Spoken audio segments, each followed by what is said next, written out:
de Dios y de la Patria, se abre la sesión. Secretaria, Coloma está con cuenta. cara de cabro chico. No Sí, lo veo, Coloma. presidenta. Sí, presidenta. Ahí está. Se han recibido las siguientes comunicaciones y documentos.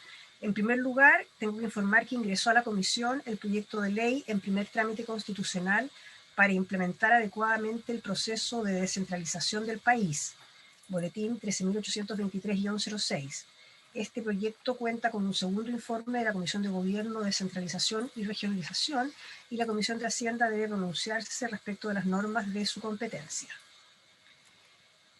El señor Héctor Gutiérrez, de la Asociación de Consumidores APROC Viña, reitera una solicitud de audiencia con la Comisión para exponer el drama de los ahorrantes chilenos. Luego, la Confederación de Taxis Colectivos y Transporte Menor de Chile, CONTRAMEN, solicita el apoyo e intervención de la Comisión para que en el proyecto de ley sobre reajuste del ingreso mínimo se considere un artículo que disponga que no se imputará el IFE como parte del bono de apoyo a los transportistas contemplado en la ley número 21.233 para efectos de su cálculo, teniendo efecto retroactivo para aquellas solicitudes efectuadas a partir del 19 de abril de 2021. Finalmente, presidenta, le hago presente que el día de ayer en la noche se recibió de la Secretaría del Senado el boletín de indicaciones formuladas al proyecto que fortalece la descentralización financiera de los gobiernos regionales. Eso es todo, presidenta. Gracias. Se ofrece la palabra a los colegas. Senador Coloma. Gracias, presidenta. Aquí tengo una consulta, vamos por los temas más fáciles y después vamos a enredar. Secretaria del boletín, que entonces el 13.823-06, ¿cierto? Respecto Sí. de descentralización. Sí. Ya, aquí yo tengo aquí un tema y quería planteárselo, presidenta, a ver si usted lo puede ver con la Secretaría del Senado. Porque me dicen me dicen por parte de las Express, que ese proyecto lo habrían confundido con el rentas regionales para efecto de haberlo mandado a Hacienda, porque según me dicen, no tiene ni siquiera informe financiero y no tiene materia de Hacienda. No sé si será así o no. Tiene un informe financiero. Este proyecto, cuando ingresó al Senado, se mandó a Hacienda en su caso. Tiene más de un informe financiero que señala que no irroga gasto fiscal. La verdad, yo encontré dos normas que podían ser consideradas de materia hacendaria, pero me costó encontrarlas. Sí. Pero originalmente se le dio ese trámite y ese trámite se da a todos los proyectos que vienen con un informe financiero, aunque el informe financiero diga que no irroga gasto, porque se supone que es precisamente materia de la Comisión de Hacienda el digamos, si asegurarse de que eso sea efectivo, claro. ¿Cuál proyecto es ese? ¿De qué materia trata? De descentralización, Carlos. Ah, no, pues ese tiene que verlo Hacienda, si no lo ve Hacienda.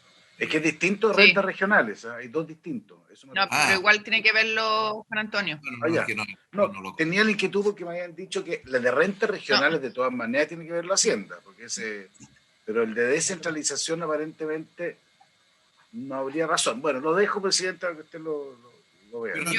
Mirémoslo para ver, yo no lo he visto. A lo mejor es una cuestión fácil. Yo creo, Juan Antonio, que hay que verlo, porque tal como señala la secretaria, hay que chequear si es efectivo o no el punto, independiente de. Okay, pero yo... otro tema, perdón, no sé si alguien quiere agregar algo de la cuenta. Sobre lo mismo, ¿ese es el proyecto que tiene más de 100 indicaciones? No. El proyecto que tiene más de 100 indicaciones es un proyecto propio de Hacienda como comisión técnica, en que la Comisión de Hacienda ya emitió su primer informe y que ahora corresponde revisar el segundo informe, que tiene 116 indicaciones, que ese es el que fortalece la descentralización financiera de los gobiernos regionales y establece es el que crea los dos fondos. Ya. Claro. Ese es el que tiene 116 indicaciones. ¿Y las indicaciones son admisibles? ¿Son de origen parlamentario? El comparado se elaboró recién, el senador, estamos así revisando las indicaciones. De las 116, al parecer hay varias inadmisibles, pero no tantas como...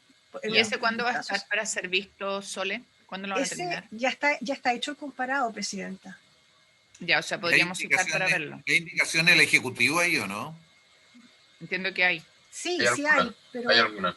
Pero sí, no son las más, son las menos. ¿Pero hay alguna significativa o son laterales? No quiero... Don Carlos, no le podría decir porque llegó anoche y todavía no tengo tiempo de...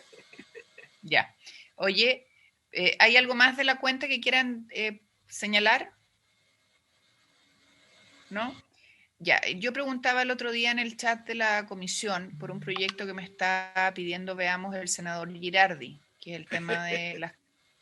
Perdonen, es que como vamos a verlo en la sala, después me va a volver a preguntar y no es que yo no quiera ver el proyecto, sino que quiero tener certeza de la información para entregársela. Y lo que me informaba, recuérdeme, María Soledad, usted, es que tenía problemas el proyecto, de acuerdo a lo que habían visto los colegas en la comisión. La presidenta se refiere al proyecto sobre actividad física. Lo que pasa es que, presidenta, como yo le decía en su oportunidad, al parecer el senador Girardi creía que era muy fácil resolver sobre este punto, pero no lo era tanto porque se hicieron 2 sesiones en este proyecto el año 2019. En esas sesiones el Ejecutivo manifestó su intención de formular, o sea, en el fondo de formular indicaciones para que había que abrir un nuevo plazo, y el senador Lagos, por ejemplo, hizo presente en ese momento la conveniencia de contar con una sistematización de las enmiendas que el Ejecutivo desea introducir para conocerlas antes de proseguir el debate. Esto en definitiva no se materializó porque el acuerdo fue trabajar los equipos del Ejecutivo con los de los asesores, y entiendo que eso no ha sucedido. Además, el tema es que este proyecto, que no tenía originalmente trámite de Comisión de Hacienda porque era una moción, se pidió que pasara a Hacienda, entendiendo que imponía una obligación, digamos, de atender estas horas adicionales de actividad física, y significaba, por lo tanto, que había que contar con recursos. Entonces, el senador Montes hizo presente que era importante que el Ejecutivo se pronunciara acerca de la materia que ocupaba a la comisión, que era el aspecto financiero involucrado, que era aquello respecto a lo cual tenía justamente que resolver la Comisión de Hacienda. Y el senador Loma hizo presente que él que estimaba que efectivamente el proyecto irrogaba gasto fiscal, y que el tema era que la moción originalmente había sido declarada admisible, por lo que había que entender que se enfrentaba a un problema técnico, que era el de que solo el Ejecutivo podía solucionar el tema de los recursos porque ellos tenían que proporcionarlos. Esa es la situación respecto a ese proyecto, Presidenta. Y podríamos María Soledad, reactivar a los equipos técnicos y al Ejecutivo para que vean cuáles son los temas que querían indicar, y de esa manera mover el proyecto para que no siga planteando el senador Girardi que lo tenemos detenido. Yo voy a tomar contacto con las personas del Ministerio de Educación que asistieron a la comisión, Presidenta. Perfecto. Para hacerles presente esto. Ok.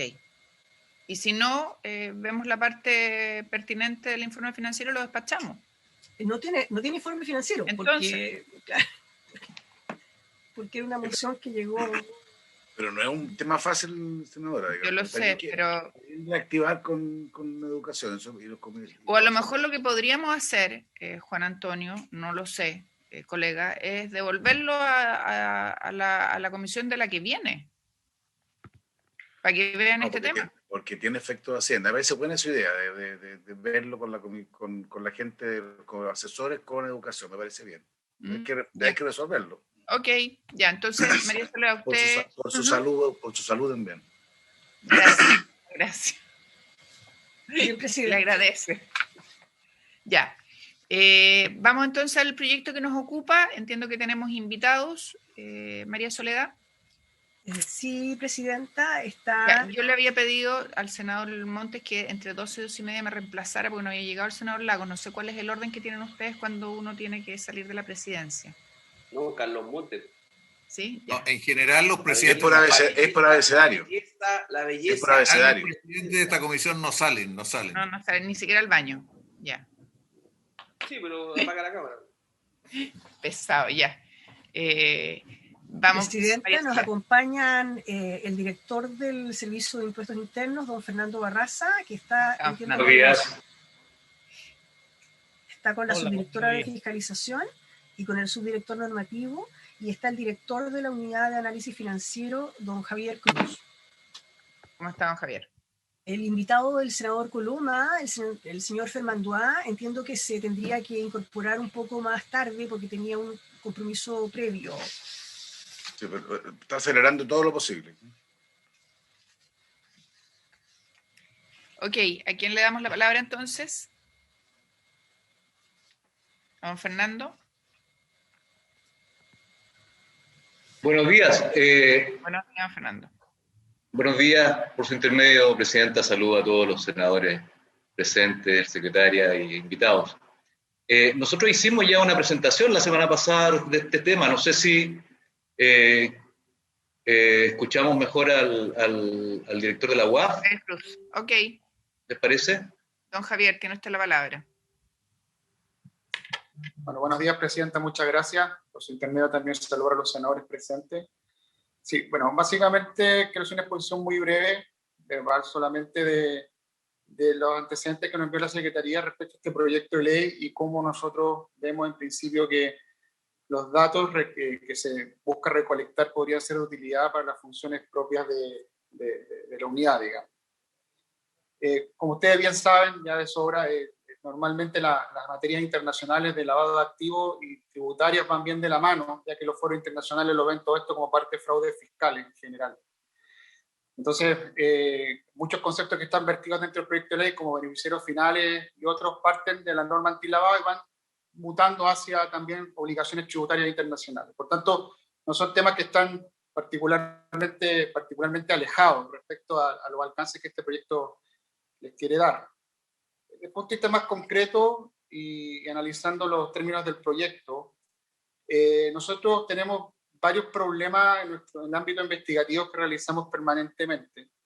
Y creo que este proyecto en ese sentido podría ayudarnos a alivianar al menos parte del proceso investigativo financiero que la UAF realiza. ¿A qué me refiero con esto? En particular, y siendo bien práctico, la UAF en general funciona, como algunos de ustedes saben, a través no tiene oficio investigativo, sino que a través de reporte de operaciones sospechosas. Entonces nosotros recibimos una masa de reportes bien importantes que no son del sector financiero, no son de los bancos, básicamente, por ponerlo en términos bien concretos. Y cuando la UAF inicia procesos de investigación, muchas veces no tiene a mano siquiera los productos financieros que esa persona que nosotros tenemos que investigar posee en el mercado. O sea, básicamente, si por ejemplo Javier Cruz lo investigan y yo no fuera funcionario público, no tengo cómo saber si tiene cuentas corrientes, en qué bancos, qué productos, etcétera, como para comenzar a hacer una investigación respecto de que si los movimientos sospechosos reportados tienen o no fundamentos. Al final, en UAF siempre partimos en la búsqueda de fundamentos de la operación, y si no los encontramos, bueno, ahí partimos ya investigando de una manera mucho más puntual. Nosotros le hemos pedido información a la CMF o al SPIF en su momento, y ellos por las propias limitaciones de su norma no nos pueden siquiera entregar esa información. Ese es por una parte. Por otra parte, el otro elemento que también nosotros vemos en este proyecto que nos podría ayudar es que fuera de los funcionarios públicos, digamos, que sí tenemos órdenes de magnitud de los ingresos y sus patrimonios. En general nosotros no tenemos órdenes de magnitud respecto de terceros. Entonces, a nosotros nos llegan reportes de operaciones sospechosas y no sabemos exactamente, digamos, para tener una idea si es que esa operación ya se corresponde con algún margen, digamos, de patrimonial de esa persona. Porque muchas veces esa persona, los bienes inmuebles u otro tipo que podrían ser más rescatables desde el punto de vista de registros públicos, no los tienen a su nombre, digamos.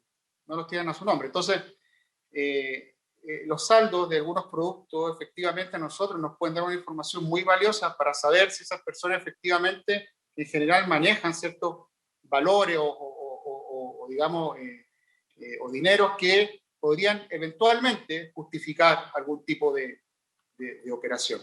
Esto que parece bien como básico son elementos que nosotros tenemos problemas permanentemente. O sea, nosotros al momento de no obtener algún tipo de instrumentos financieros optamos por tratar de armar un caso, pero es mucho más largo el proceso. Finalmente tenemos que ir a la Corte a pedir para que nos informen solamente respecto a si existen o no productos financieros, después seguir la investigación, después volver a la Corte para que nos permitan eventualmente levantar el secreto ya sobre transacciones permanentes. Y eso hace que evidentemente los perfiles también de riesgo que se tienen respecto a las personas reportadas sean incompletos.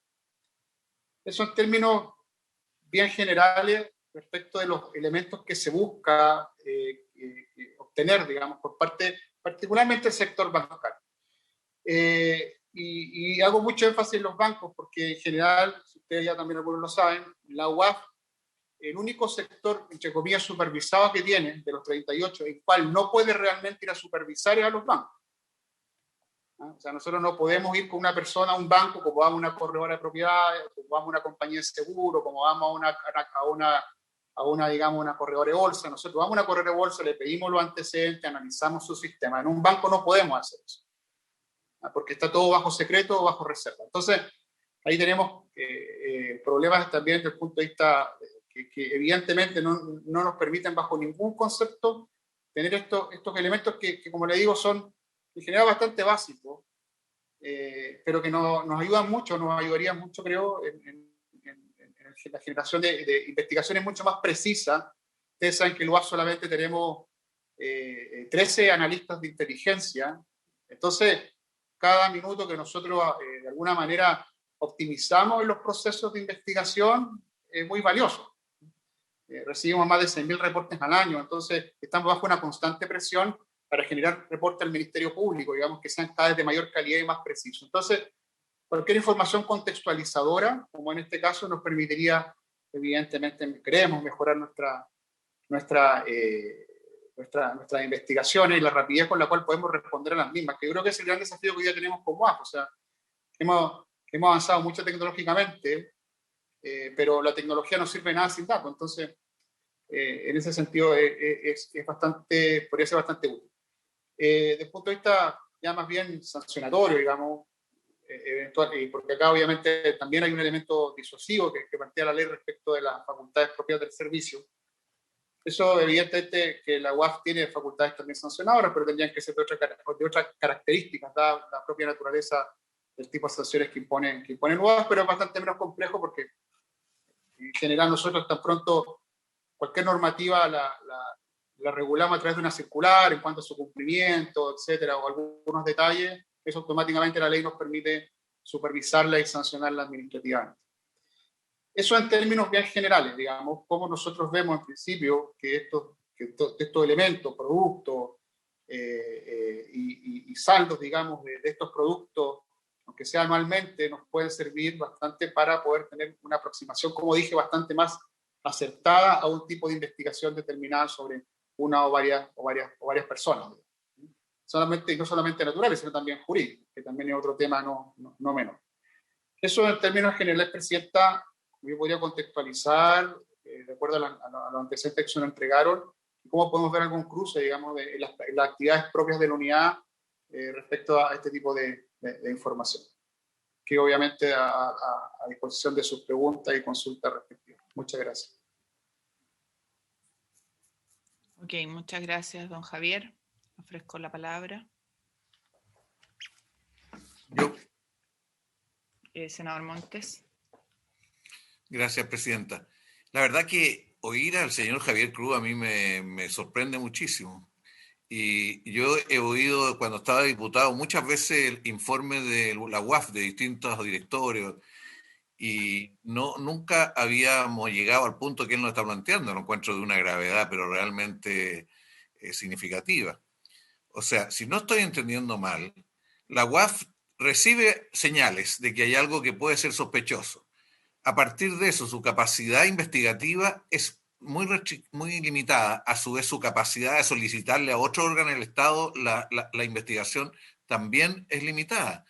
Y eso, independiente de este proyecto, yo creo que es algo que deberíamos tratar de resolver, porque sí. O sea, yo todavía le pediría una explicación a don Javier Cruz qué pasó con Carabineros, porque fueron movimientos de millones y dicen, o sea, ¿quién no le hizo llegar la información o le hicieron llegar la información a ustedes y no reaccionaron? ¿Fue problema de los bancos? ¿Qué es lo que fue? Pero la verdad que ahí se mostró un forado del sistema fuerte Y ahora con lo que usted señala, de que usted no tiene facultades o no tiene condiciones como a pedirle a impuestos internos y pedirle a la CMF, tengo este caso sospechoso, ¿por qué no investigan esto o lo otro? O sea, yo lo encuentro inmensamente grave, ¿eh? Entonces pediría que tuviéramos harta atención de toda la comisión, porque a lo mejor podemos contribuir a resolver el problema que él plantea, ya sea por la vía de más facultades a la UAF, que quizás no es el único camino, o solamente que la UAF le pueda pedir a otras instituciones del Estado que tendrían la obligación de entregarle informes sobre ciertas materias. Pero le pediría, si es posible, que nos explique más qué pasó con Carabineros, porque es incomprensible, para uno. Gracias, senador. Se ofrece la palabra. Senador Coloma.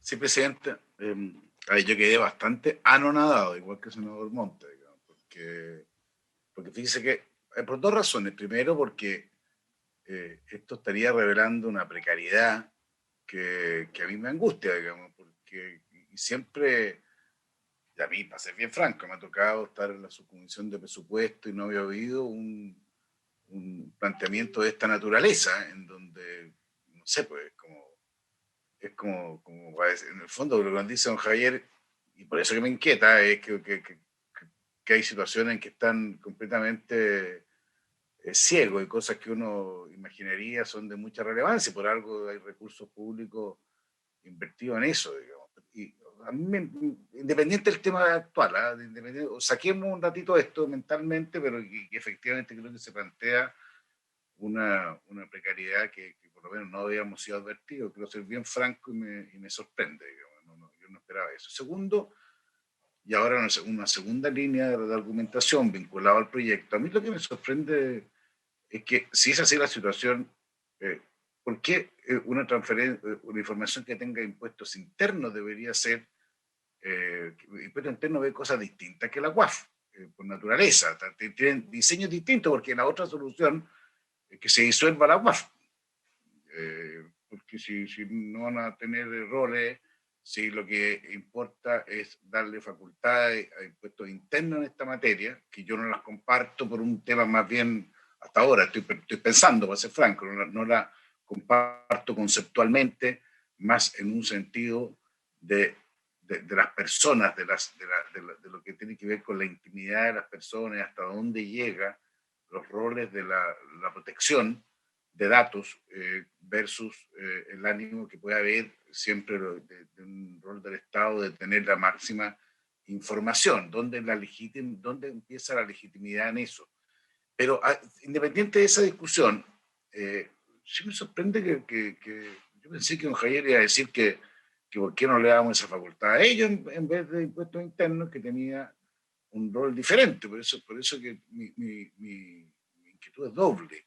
Uno, respecto a una precariedad que no estaba, honestamente, y creo que en eso yo le hago una reflexión a Javier, digamos, si es así la situación, no sé, sabrá, en donde hay incluye una pregunta del senador Monte respecto a Carabineros importante, porque yo entendí, cuando se produjo lo de Carabineros, la UAF señaló que lo habían, no sé si descubierto, pero habían tenido la información a partir de un informe de un banco, de Punta Arenas, me acuerdo. No sé por qué me quedó marcado que era Punta Arenas, además.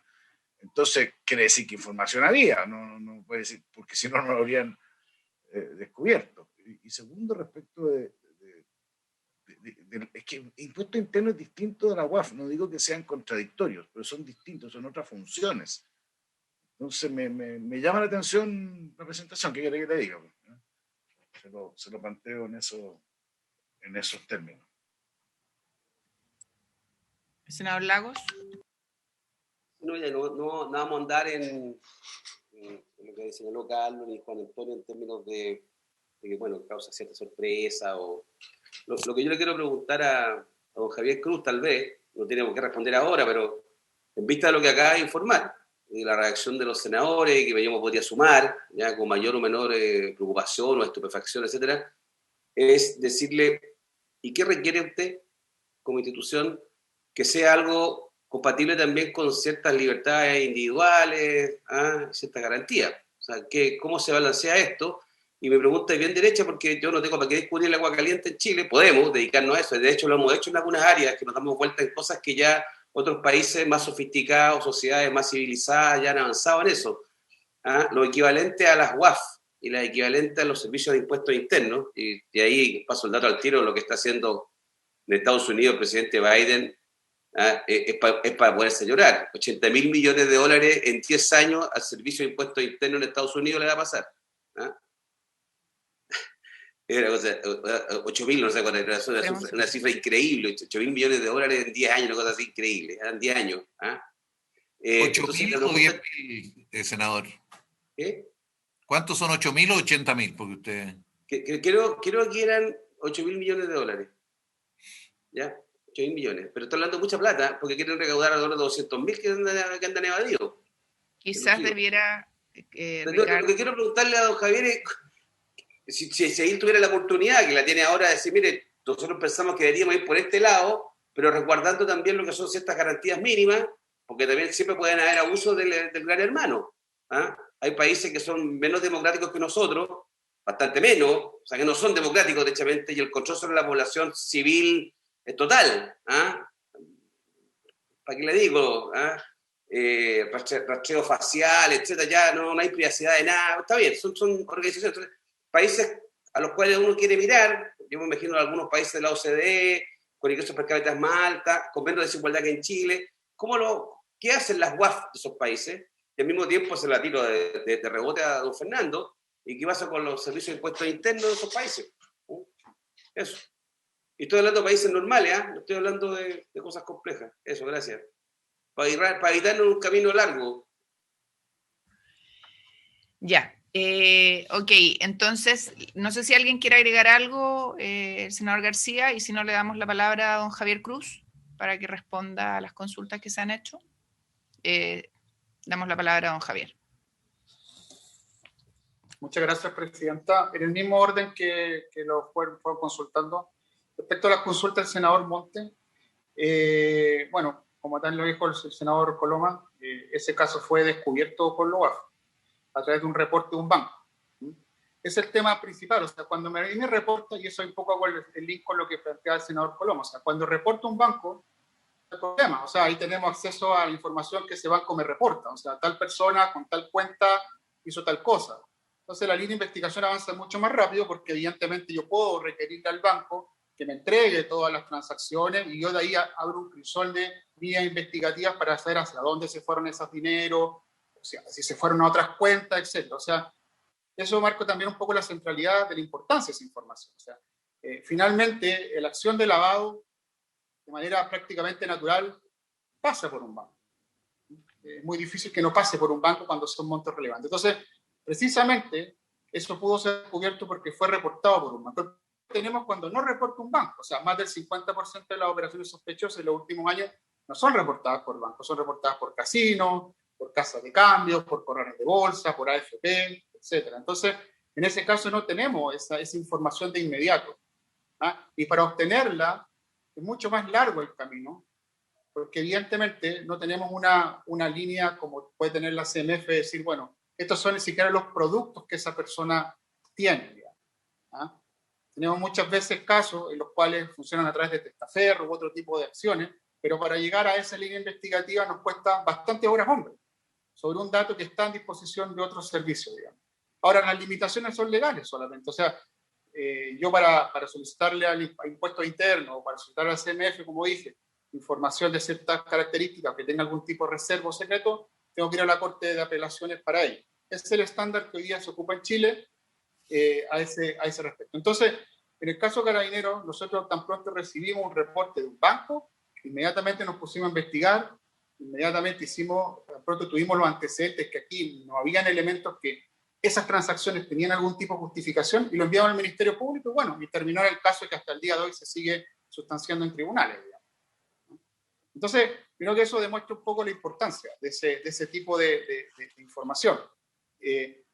Siguiendo un poco con lo que establecía, con lo que nos consultaba el senador Coloma, bueno, efectivamente, o sea, el alcance del proyecto evidentemente es tributario. Yo solamente estoy dando una opinión y no he entrado porque no tengo tampoco la la minucia, digamos, como para decir, bueno, efectivamente, solamente yo vi que hay un par de productos que se quieren entregar a impuestos internos, o información o data, y único que estoy haciendo es una inferencia respecto a cómo esa data eventualmente podría servir a la UAF.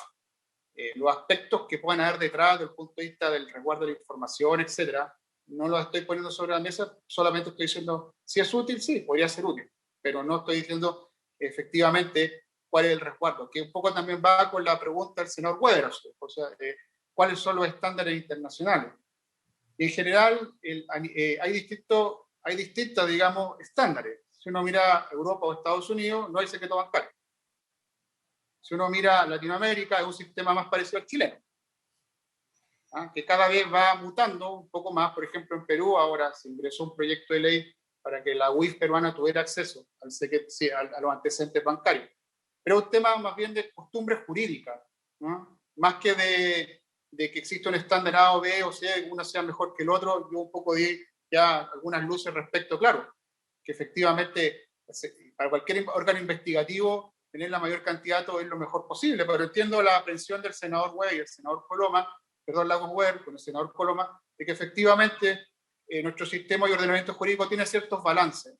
Entonces, por eso me parecía interesante tal vez la medida de este boletín, porque no va a romper un poco el secreto bancario en cuanto a acceder a datos precisos respecto a transacciones, sino que solamente respecto a productos y algunos saldos finales respecto a los mismos. Pero como digo, la diferencia es básicamente muy simple la que yo acabo de hacer de datos, de productos, de que surgen de esos datos y cómo podría servir a la acción propia del UAF. Entonces, acá finalmente llegamos al concepto de lo que es el secreto bancario, digamos, y eso es el concepto final, pero evidentemente eso fue muy discutido también en el proyecto de la reforma de la ley 21.000, y ahí hay amplia, digamos, la discusión fue bastante larga, digamos, entonces ahondar en eso no tiene mucho sentido en estos momentos. Pero, como le digo, o sea, nosotros recibimos información de banco, claro que recibimos información de banco, y es muy útil, y cada vez vamos fortaleciendo más esa línea de acción. Pero cuando la información no me llega de un banco, ahí yo empiezo a tener problemas. Es un poco el matiz que existe. No es que lo afecte una indefensión absoluta. Nosotros en tiempos normales, mandamos más de 100 informes de inteligencia y ustedes pueden ver permanentemente, bueno, por la formalización y todo, como nosotros, hoy más del 85% de los casos de lavado de activos, hay información de inteligencia del UAF, de casos que está llevando adelante el Ministerio Público. Hay una acción ahí del UAF que es muy valorada por el Ministerio Público y por los jueces también, en cuanto a su seriedad y profundidad. Pero tenemos también este otro elemento que podría ayudar, como ya dije, a la eficiencia en el uso de los recursos humanos que son escasos en la unidad. Dado el volumen que esto existía, de que existe hoy día de información que hoy día se nos demanda además. Hay que contextualizar esto también, ustedes senadores lo saben muy bien, porque conocen incluso la historia un poco de la ley del lavado, y ustedes saben que hace 5 años atrás yo hablaba de lavado en muchos foros y me miraban como que estuviera hablando algo de otro planeta. Hoy día es un tema contingente porque ya se entiende que existe un elemento central para combatir el crimen organizado, cuál es la investigación financiera. Y es por eso que todos estos elementos aparecen con mucha mayor fuerza y mayor urgencia. Pero no son discusiones que no se hayan tenido antes, se han tenido antes. Eso es básicamente lo que yo les puedo indicar. O sea, ¿Verdad, presidenta? Gracias, don Javier. Tiene la palabra el senador Coloma y el senador Monte. No, muy brevemente, pensé que me quedo dando vuelta, me sigue dando vuelta algunas cosas las que dice, pero los bancos están obligados a darle información, así lo entiendo, y si no la envían, ahí hay una conducta reprochable que me imagino ustedes la deben plantear, ¿o no? Porque me pareció entenderla como el 50%. No sé si lo entendí bien o mal, digamos. Entonces, hay un cumplimiento de ley. No es que falte ley. Es que yo quiero diferenciar por eso. Usted me dice que los bancos, porque están obligados a reportar. Entonces, un problema es que no reporten. Eso lo entiendo, o sea, más que lo entiendo. Bueno, eso tiene que ser sancionable. De ahí a extender a otras cosas ya otro paso distinto. ¿Se explica? Entonces, ahí quiero ver cómo entenderlo bien el tema. Bueno, yo sobre esto, Presidenta, creo que Sí, el Carlos. caso de Carabineros es bien importante de profundizar, porque justamente se descubrió a través de un banco, de un agente de banco de Punta Arena, después de varios años, ¿eh? Y de varias operaciones previas. Y por lo menos la información que uno ha visto es que son depósitos de 60 millones, incluso un depósito de 300 millones, y que no saltaron las señales. Entonces, entiendo que ahora el Ministerio Público intervino en esto y está haciendo una investigación sobre los bancos. Sería bueno que nos informara. ¿Por qué los bancos no informaron? ¿Por qué no reaccionaron? ¿Por qué no lo hicieron? Porque yo comparto que aquí hay una responsabilidad de entregar. Entonces, usted dice que no tiene facultades, si no es señal de banco, para pedirle a los bancos información, por ejemplo, de operaciones que ocurren a través de casinos. Que ese es el problema. Sería bueno, yo le sugiero a la comisión que le hagamos una consulta al respecto a la Comisión del Mercado Financiero para ver cómo ayudar a resolver este tema, porque sería lo lógico que usted frente a una cosa de este tipo le pidiera a quien correspondiera en el Estado información lo más rápida y lo más para saber en qué estamos, cuál es el real problema. Yo creo que uno no tiene información de qué tipo de cosas saltan de otras instituciones, ustedes la saben, entonces a lo mejor sería a partir de esa información ver qué naturaleza debe ser la relación de ustedes, de la UAF, con otras instituciones que tienen más elementos. Yo tiendo a pensar de que no puede la UAF meterse en todo. Tiene que tener capacidad de entenderse con otro órgano del Estado para poder saber qué está ocurriendo, pero a lo mejor eso también hay que revisarlo y hay que ser más preciso. Yo no sé, Presidenta, si podemos solicitarle esto a la UAF, perdón, a la CMF, y en particular ejemplificar con Carabineros. ¿Qué pasó que los bancos no informaron cuando tenían que informar? ¿Y qué sanciones están en curso en este momento? Me parece, yo comparto. Presidenta. Sí, por favor.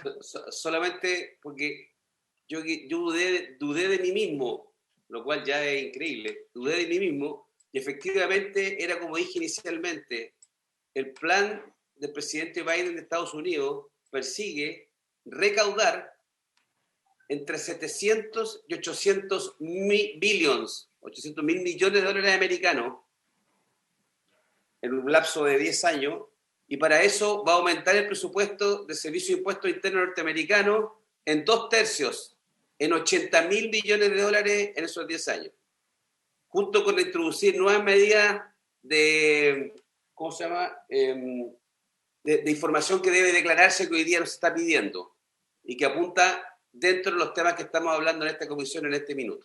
O sea, eso es lo que está persiguiendo, y persigue a los grandes capitales norteamericanos de personas naturales y jurídicas 700.000, 800.000 millones de dólares de recaudación adicional, y para eso va a invertir el equivalente al 10% de lo que espera recaudar. 80.000 millones de dólares, y lo aumenta en 2/3. ¿Cuál es el presupuesto del servicio, don Fernando, más o menos? Suyo, multiplíquelo, hágale por, aumentelo en 2/3. ¿Cómo quedaría? Y con nuevas facultades. Ya, gracias. Se va a ir Fernando para allá. No entusiasme al director, que está pensando que haría con un poquito de eso. Oye, bueno, sigamos la discusión. Don Javier pidió la palabra. Don Javier. Muy brevemente, respecto de la duda que persiste en los senadores Monte y Coloma. Nosotros tenemos muchas relaciones con todos los organismos públicos, o sea, tenemos muchos memorando, etcétera. O sea, acá el problema puntual es uno, es respecto de los productos bancarios, básicamente. O sea, nosotros con la CMF tenemos coordinaciones de supervisión, etcétera, etcétera. O sea, tenemos relaciones bastante buenas y bastante productivas al respecto. Pero ellos también tienen limitaciones y tienen que cumplir con su ley. O sea, acá no es un tema de voluntad, ni que nosotros no nos queramos juntar, ni coordinar. Si la ley a ellos les dice que no pueden entregar ciertos antecedentes, no los pueden entregar nada más. Pues, sino que no, yo creo que acá quede claro que no es una falta de voluntad de, por ejemplo, la CMF de no compartirnos la información o de impuestos internos. Ellos no pueden hacer. La ley no se los permite. Yo también comparto con usted y con el senador Coloma, y creo que eso ha sido parte y un sello de la gestión que he llevado adelante. El respeto de las personas, y muchas veces a nosotros se nos dice, bueno, ¿y por qué no mandaron esta información antes? Sí, bueno, acá lo primero, como siempre digo, cuando nosotros enviamos un informe al Ministerio Público, cuando nosotros investigamos, a esa persona que después no se pueda probar judicialmente ese caso, le queda una mancha de aceite, que no le va a salir mal el sistema financiero. Entonces hay una responsabilidad muy importante, evidentemente, los órganos del Estado, de las salvaguardas que se deben tener al respecto, ¿no? Y por eso nosotros solamente, como les dije al principio, lo que estoy haciendo acá es una ejemplificación de cómo ciertos elementos de este boletín, de este proyecto, de esta moción, podrían servir para una gestión del UAF sin tener que necesariamente adentrarse de una manera amplia dentro de las cuentas corrientes de las personas, por ejemplo. Yo creo que de alguna u otra manera es un elemento que es bien diferenciador, por ejemplo, del proyecto que se discutió, que recién yo mencioné, por respecto a la ley 21.000, que sí era una apertura del secreto bancario total, etcétera, etcétera. Pero como le digo, o sea, que no hay un problema de voluntad ni de descoordinación, ni con Servicio de Impuestos Internos, ni con la CMF, todo lo contrario.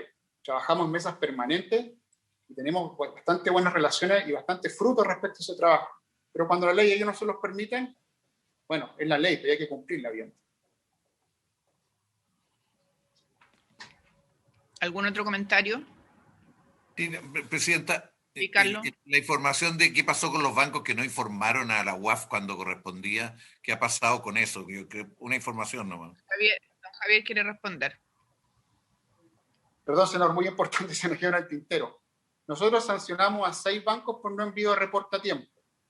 3 bancos ya está la sanción a firme y otros 3 bancos apelaron a la Corte de Apelación de la sanción que se les impuso, ¿no? O sea, nosotros posteriormente que tuvimos esta información, que ya el Ministerio Público ya había formalizado e iniciado la investigación, porque también tenemos que tener cuidado de no iniciar una acción administrativa mientras el Ministerio Público tiene la investigación en fase secreta, digamos. Pero tan pronto ya se formalizaron a los carabineros que habían incumplido con la ley, o eventualmente habían incumplido con la ley, nosotros iniciamos un proceso contra 6 bancos.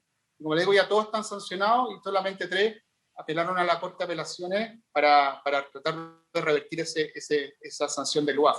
Pero el UAF inició los procesos fueron de qué tipo de sanciones, perdón, Presidenta? ¿Cuánto la sanción? Javier. Sí, perdón, por su intermedio, Presidenta. A cada banco le pudimos imponer el máximo que para ese tipo de sanción establece la ley. O sea, no envío a tiempo, que fueron 800 UF. Ese es el máximo que establece la ley en estos casos. El no envío de reporte son 5.000 UF, pero como ellos enviaron tarde, porque fue lo que se denomina un reporte reactivo, o sea, ya aparece en la prensa y dice, bueno, mandemos al UAF, pudimos solamente sancionarlo por no envío a tiempo. Esa sanción se considera leve y son solamente 800 UF, y a cada uno de ellos se le puso la sanción máxima que establece la ley. El máximo que impone la ley. Sí. A esa conducta. Sí. A esa conducta, exacto. Y la operación entera al Estado le costó bastantes miles de millones de pesos. Mucho más sí, que... Efectivamente. 28.000, ¿no? Oye, si no hay más preguntas, ya llegó don Arturo Fernandois. Si les parece que podamos escucharlo, gracias, don Javier. Pero podemos clarificar el problema de la CMF para poder entregarle cierta información. Se tomó nota, Veámoslo después, Carlos. Tomó nota, senador, por parte de la Secretaría. Y obviamente tendríamos que abordarlo. El director de Impuestos Internos, Fernando Barraza, quiere acotar algo. Sí, muy breve, muchas gracias. Con envidia. Muchas gracias, muy breve por su intermedio, señora presidenta. No, aclarar que efectivamente este es un tema que sin duda que las instituciones que tenemos por función algún nivel de fiscalización, efectivamente tenemos muchas restricciones para acceder a distinta información. Nosotros como Impuestos Internos obviamente estamos obligados a hacer y enviar reportes de operaciones sospechosas a la CMF, perdón, a la UAF, y lo hacemos permanentemente. Sin embargo, efectivamente, la UAF no tiene acceso al secreto tributario. Por lo tanto, ahí se ve naturalmente la UAF, una vez que recibe el reporte de operación sospechoso nuestro, se ve limitada, y nosotros nos vemos limitados también porque la UAF no tiene acceso a abrir el secreto tributario, y por lo tanto nosotros no podemos entregarle la información de detalle que puede estar eventualmente respaldando esa operación sospechosa. Entonces, efectivamente, hay unos nudos ahí que sin duda que es interesante poder abordar. A nosotros nos pasa lo mismo a su vez con la CMF. Nosotros, precisamente por el secreto bancario, no tenemos acceso a información que nos encantaría tener acceso, por ejemplo, de las deudas. Nosotros no podemos conocer las deudas bancarias de los contribuyentes.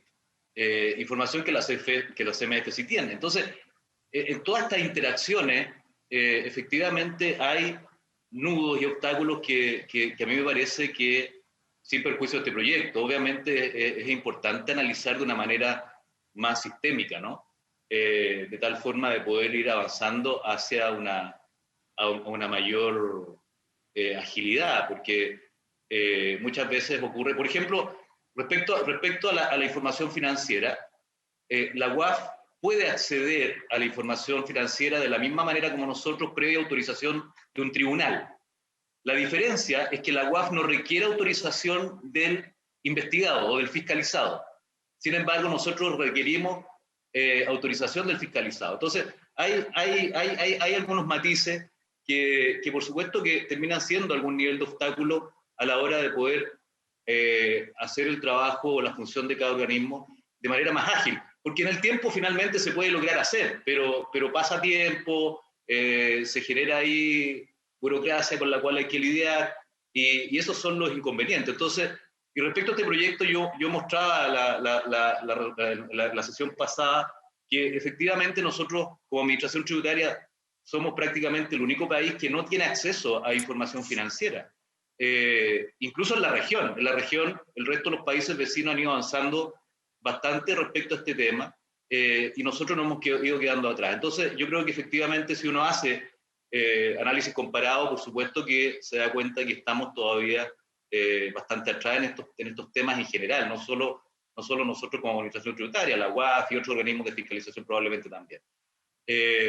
Y respecto al presupuesto, senador Lago, por su intermedio, señor presidente, obviamente es para llorar cuando uno escucha estas cifras, ¿no?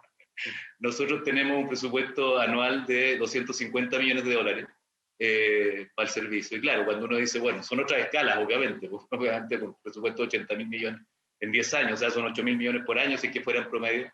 Pero efectivamente, más allá de la cifra, que por supuesto tienen que ser a escala de cada administración tributaria, lo relevante es que los países se han ido dando cuenta de que aquí hay temas relevantes que abordar. Y particularmente la administración tributaria hoy día en los países más desarrollados están teniendo un rol muy importante en lo que es la fiscalización, particularmente de estos temas de traslado de beneficios entre países. Yo creo que ahí es donde está el mayor problema, por lo menos desde el punto de vista de la administración tributaria. Y me imagino que desde el punto de vista de la función de la UAF, que ya se meten en otros delitos, no solo el tributario, deben haber situaciones similares. Gracias, presidente. Gracias, don Fernando. Senador Montes. No, yo quiero, bueno, sabemos muy bien que Impuestos Internos tiene muchas restricciones para acceder de manera expedita a ciertas situaciones sospechosas y incluso la norma antielusión supone solicitar la autorización al tribunal para poder operar, cuando en todas partes, no hay ningún otro país, según la información que a mí me han entregado, que tenga esto. En todas partes va directamente a buscar la información porque tiene facultades para eso. Yo quería hacer una pregunta a ambos, a Javier Cruz y a Fernando Barraza, respecto a los paraísos fiscales, la operación en paraísos tributarios. Teníamos una norma que al salir a paraísos tributarios tenían que informar. En la última reforma nos enteramos de que se habían borrado y no nos dimos cuenta en el momento que se borró eso. Entonces, yo quisiera saber qué pasa con la UAF y los movimientos hacia y desde los paraísos tributarios. Lo mismo que impuestos internos. ¿Qué información están teniendo en este momento que aquí parece ser la principal fuente de evasión y de otros tipos de actividades irregulares? Entonces, quisiera consultarle a los dos sobre paraísos tributarios y lo que estamos hablando. Se ofrece la palabra sobre la consulta del senador Montes. Don Javier. Sí, para comenzar, digamos. No hay ninguna norma que obligue a ninguna entidad a informar al UAF sobre los movimientos que se envían a los paraísos fiscales. Eso es así de simple, o sea, no hay ninguna obligación legal para ello. Ni tampoco ninguna diferenciación respecto a que, o a facultades legales que tengo el UAF de obligar a que se informen eso, particularmente los bancos, porque volvemos al tema del secreto. Así que desde el punto de vista del UAF, nosotros no tenemos acceso o un acceso preferente o previo a conocer de esos movimientos de ningún tipo. Don Fernando.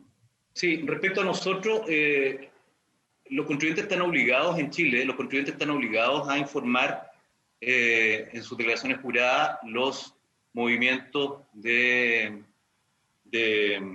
fondos que hagan hacia el exterior en general, incluidos los paraísos tributarios. Y obviamente responsabilidad de cada contribuyente. Ahora, a nosotros por supuesto que nos cuesta contrastar esa información, puesto que los paraísos tributarios, si bien en el último tiempo se han ido subiendo a los sistemas multilaterales de intercambio de información, precisamente con el ánimo de salir de la calificación de paraísos tributarios, todavía no comparten la información. Entonces, si bien por una parte los contribuyentes en Chile están obligados a aportar esa información, desde la perspectiva de la comprobación desde el paraíso tributario, ahí todavía estamos con. En todo caso, perdón, pero en la reforma del 2014 se incorporó una norma que obligaba a entregar la información de una determinada manera. Norma que desapareció, no se aplicó, es cierto, pero desapareció en la última reforma y eso es un tema que hay que ver rápidamente porque eso lo está afectando a ustedes, la información de las operaciones por acá. Nada más. Bueno, está bien, presidente. Gracias. Gracias. Senador Coloma. No, lo que pasa es que yo no quiero... A ver, discutámoslo. Yo tengo una información distinta al senador Monte respecto de cómo funciona la legislación chilena versus otra. Entonces, discutamos lo posterior. Yo propongo que podamos escuchar a un Arturo, después podemos discutir eso con datos y pedir los datos respecto de que Chile es el único país del mundo en esa materia. Yo tengo una información distinta y algo dijo Javier al inicio, que en lógica de otros países, que una cosa es Latinoamérica, pero el planteo distinto, normas de secreto bancario respecto a países como Europa o de otras naciones dentro de Norteamérica. Aquí se ha dicho que no hay secreto bancario en Europa ni en Estados Unidos. Eso es lo que se ha afirmado acá. Y por lo tanto, ya han firmado los dos invitados. Entonces, Chile es un caso excepcional. Es cierto que respecto a América Latina tenemos cosas más cercanas, pero yo me estaba refiriendo más que al secreto bancario en general, en particular a la relación con los paraísos tributarios y paraísos fiscales. Eso es distinto, eso yo comparto. Es muy oscura para nosotros, muy oscura. Eso comparto, entonces esa parte la comparto. Juan Antonio, como quiera que uno quiera medirlo, como quiera que uno quiera medirlo, compararlo, desarrollados de la región, tenemos medidas atribuciones para los impuestos internos de la UAF, raya para la suma. Si tenemos discrepancia. Y los países que para mí son importantes, países que son, la verdad que son más, no sé si civilizados la palabra, porque han cometido hartas brutalidades, pero mucho más sofisticados y en esto avanzan hacia allá. La discusión de la OCDE sobre los BEPS va para allá, sobre los paraísos fiscales, de lo que se mueven las utilidades, de dónde había que tributar. Perdón, voy a volver a Estados Unidos. En la OCDE se está trabando una discusión respecto a dónde van a tributar y qué impuestos se van a cobrar, y están avanzando hacia tener pisos mínimos de tributación internacional, pero acompañado, como contraprestación a eso, contrapartida, como compensación, que también van a tener que tributar no solamente donde tenga su domicilio, sino donde se genera la renta, los grandes multinacionales. Y eso lo acaban de proponer los gringos, ¿ya? Que eran los que tenían parado la negociación en la OCDE. Bueno, tenían todo tenido producto de Trump, pero además hay un cambio en filosofía, porque esto venía de antes de Trump, en este punto específico. No, porque eso no tiene nada que ver con... No, para mí una cosa es el tema tributario, cómo se pagan recursos, y otro es dónde llegan los límites en materia de los derechos de las personas, y eso es lo que tenemos que diferenciar en esta discusión, a mi juicio. Lo que pasa es que lo que dice Ricardo, Juan Antonio, es que para efectos de paraíso fiscal y paraíso tributario se ha desencadenado un debate a nivel internacional que se cree que con estas normas comunes para todos los países va a disminuir el atractivo de los paraísos tributarios. O sea, van a tener menos atractivo.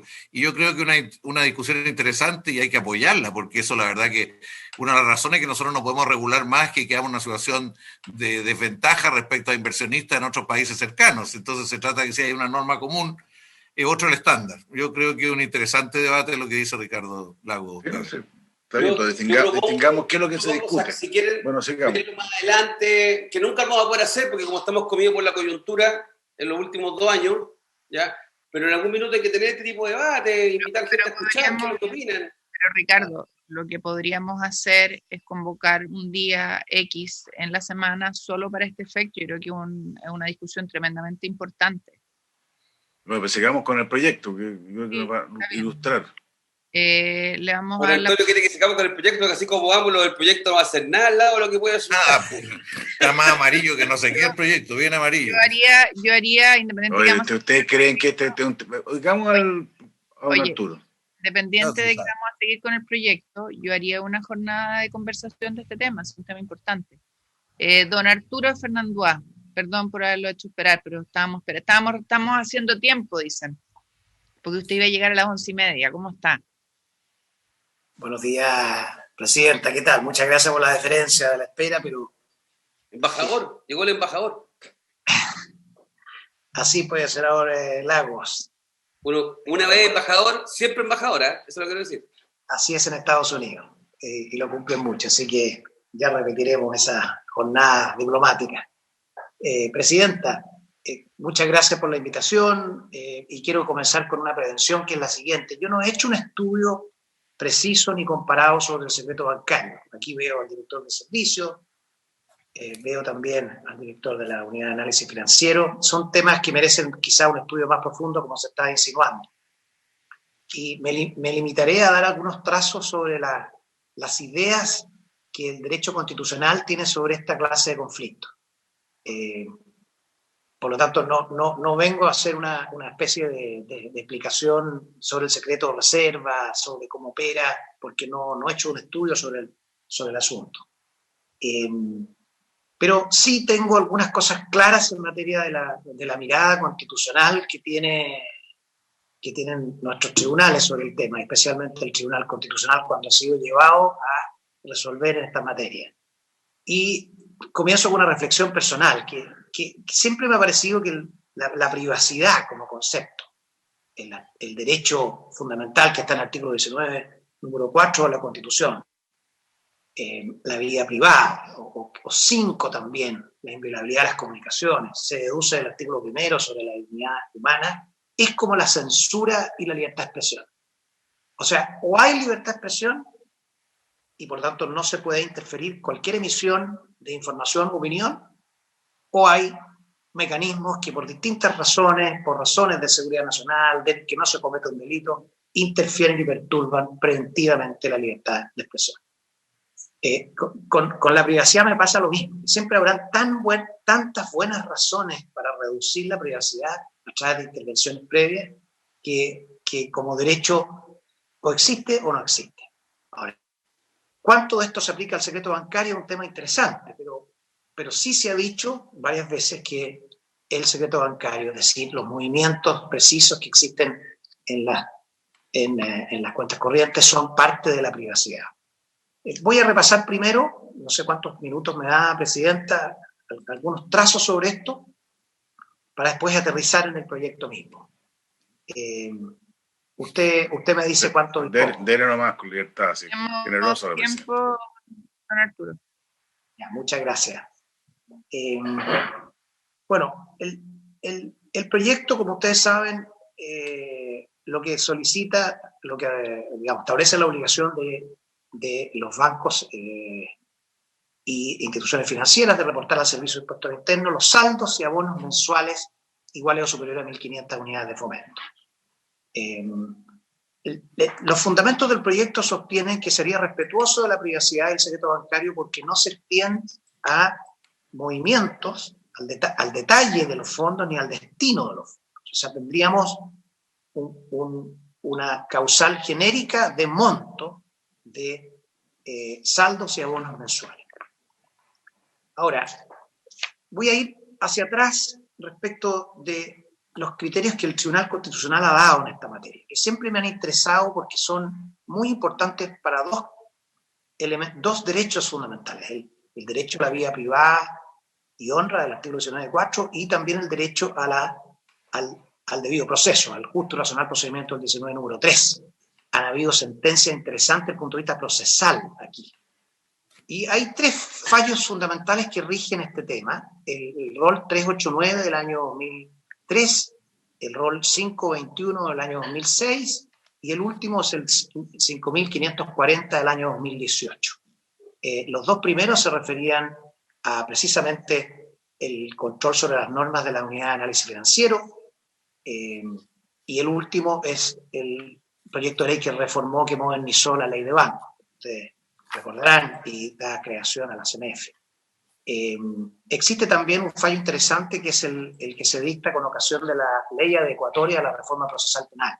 En todos estos proyectos se ven los siguientes elementos. Primero, que la privacidad integra un derecho fundamental de la persona y es un patrimonio moral de ella.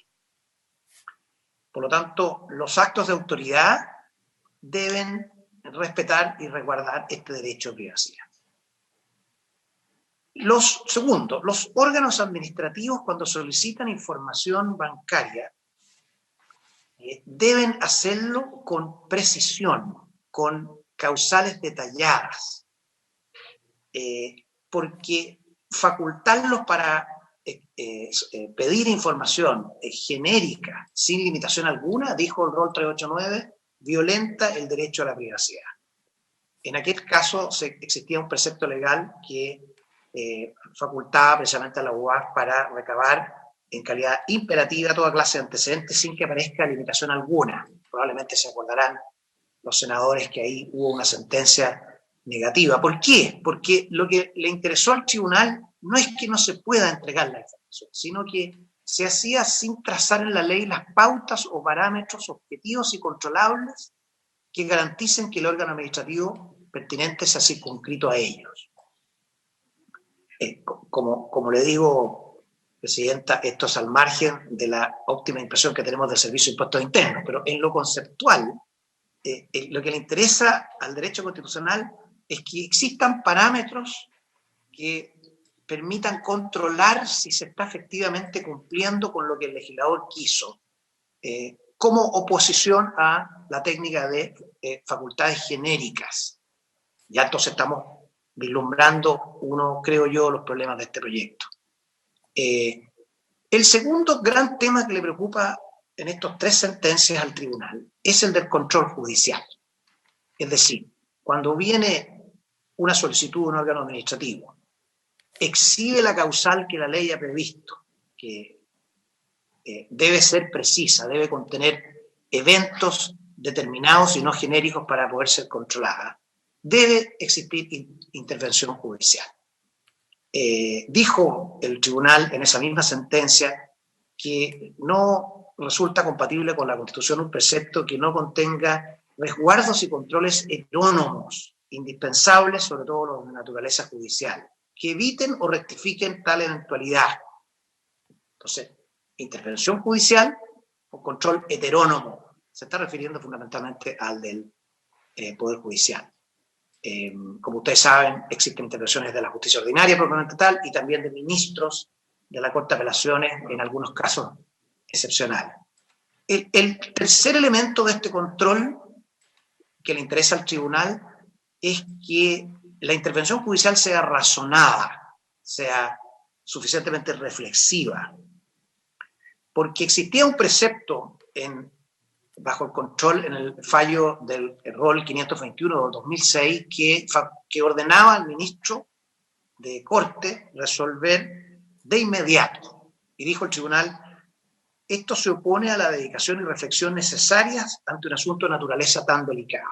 ¿Y qué más dijo ahí? Me acuerdo del voto del ministro Valenzuela Sobarriba, que en su minuto nos llamó la atención, porque dijo, mire, usted está apurado, usted necesita presteza, el órgano administrativo, muy bien, pero ¿cuál es el riesgo que tiene que lo obliga a forzar a la justicia una intervención tan sumaria?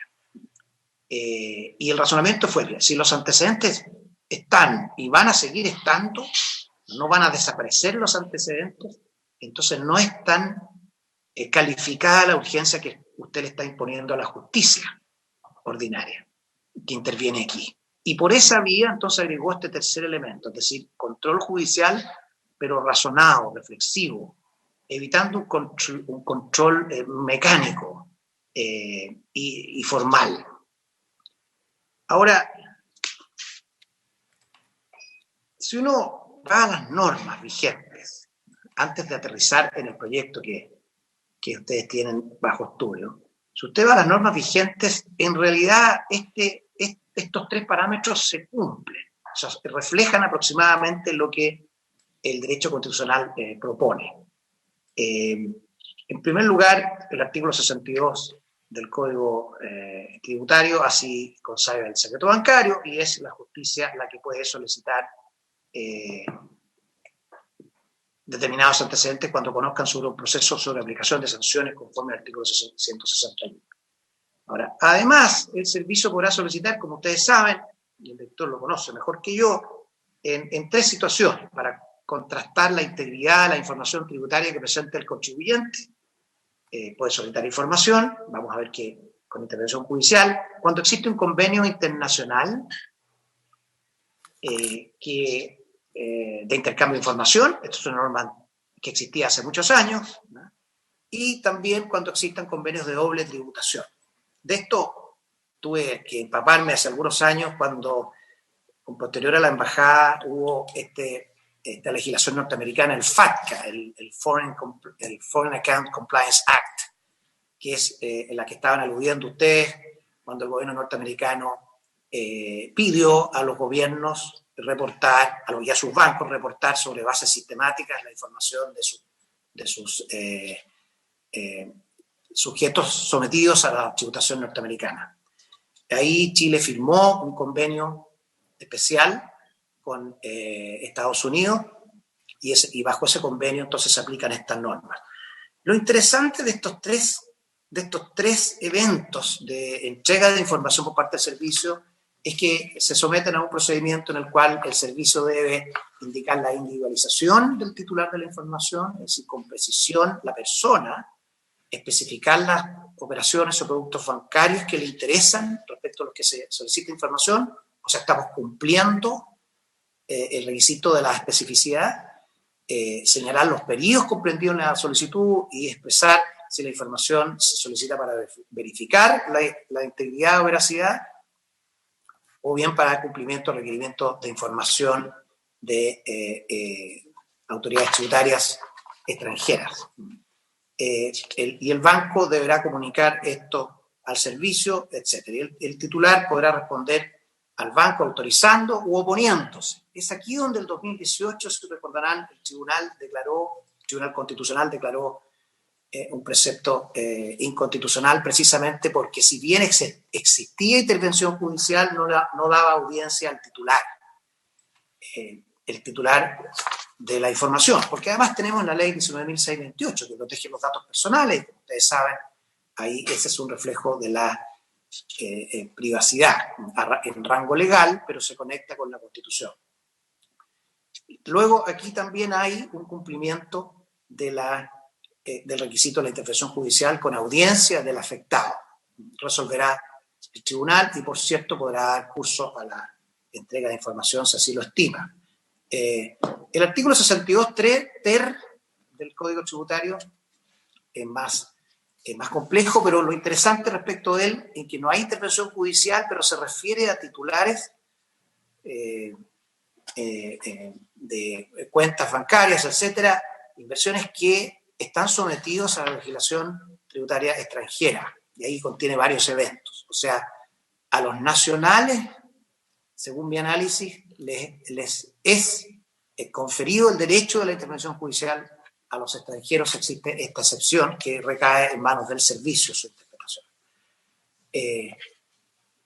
Bueno, después de esto, señora presidenta, lo que me hace reflexionar sobre este proyecto, desde luego se comprenden las razones de bien común por las cuales se presenta: combatir la evasión, así se señala, y estoy de acuerdo, como decía el senador Lagos, que efectivamente hay cierta tendencia internacional a relajar el concepto del secreto bancario. Estoy de acuerdo, efectivamente así es, sin haber hecho un estudio acucioso sobre el tema.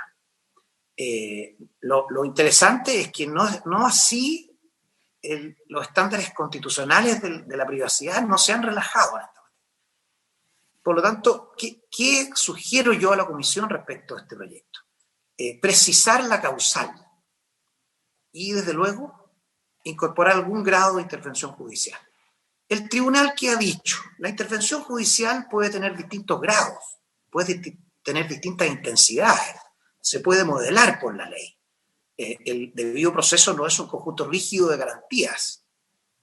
Es totalmente flexible en relación al objetivo que se pretende y es flexible también en relación a la categoría de tribunal que conoce. Si conoce un ministro de corte, hay más autorización para relajar los requisitos de bilateralidad a la audiencia, relajarlos, no eliminarlos, que si conoce un juez de primera instancia. Por eso se ha recurrido a veces a ministros de corte.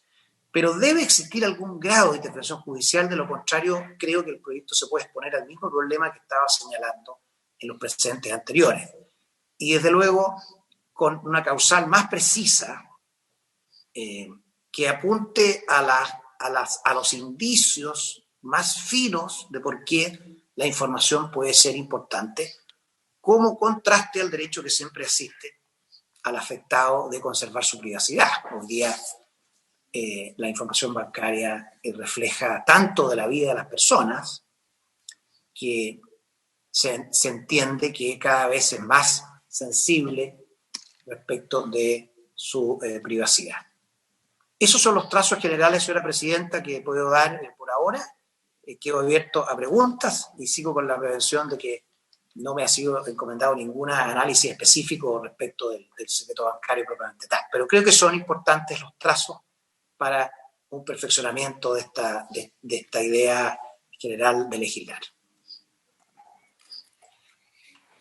Gracias, profesor Fernando A.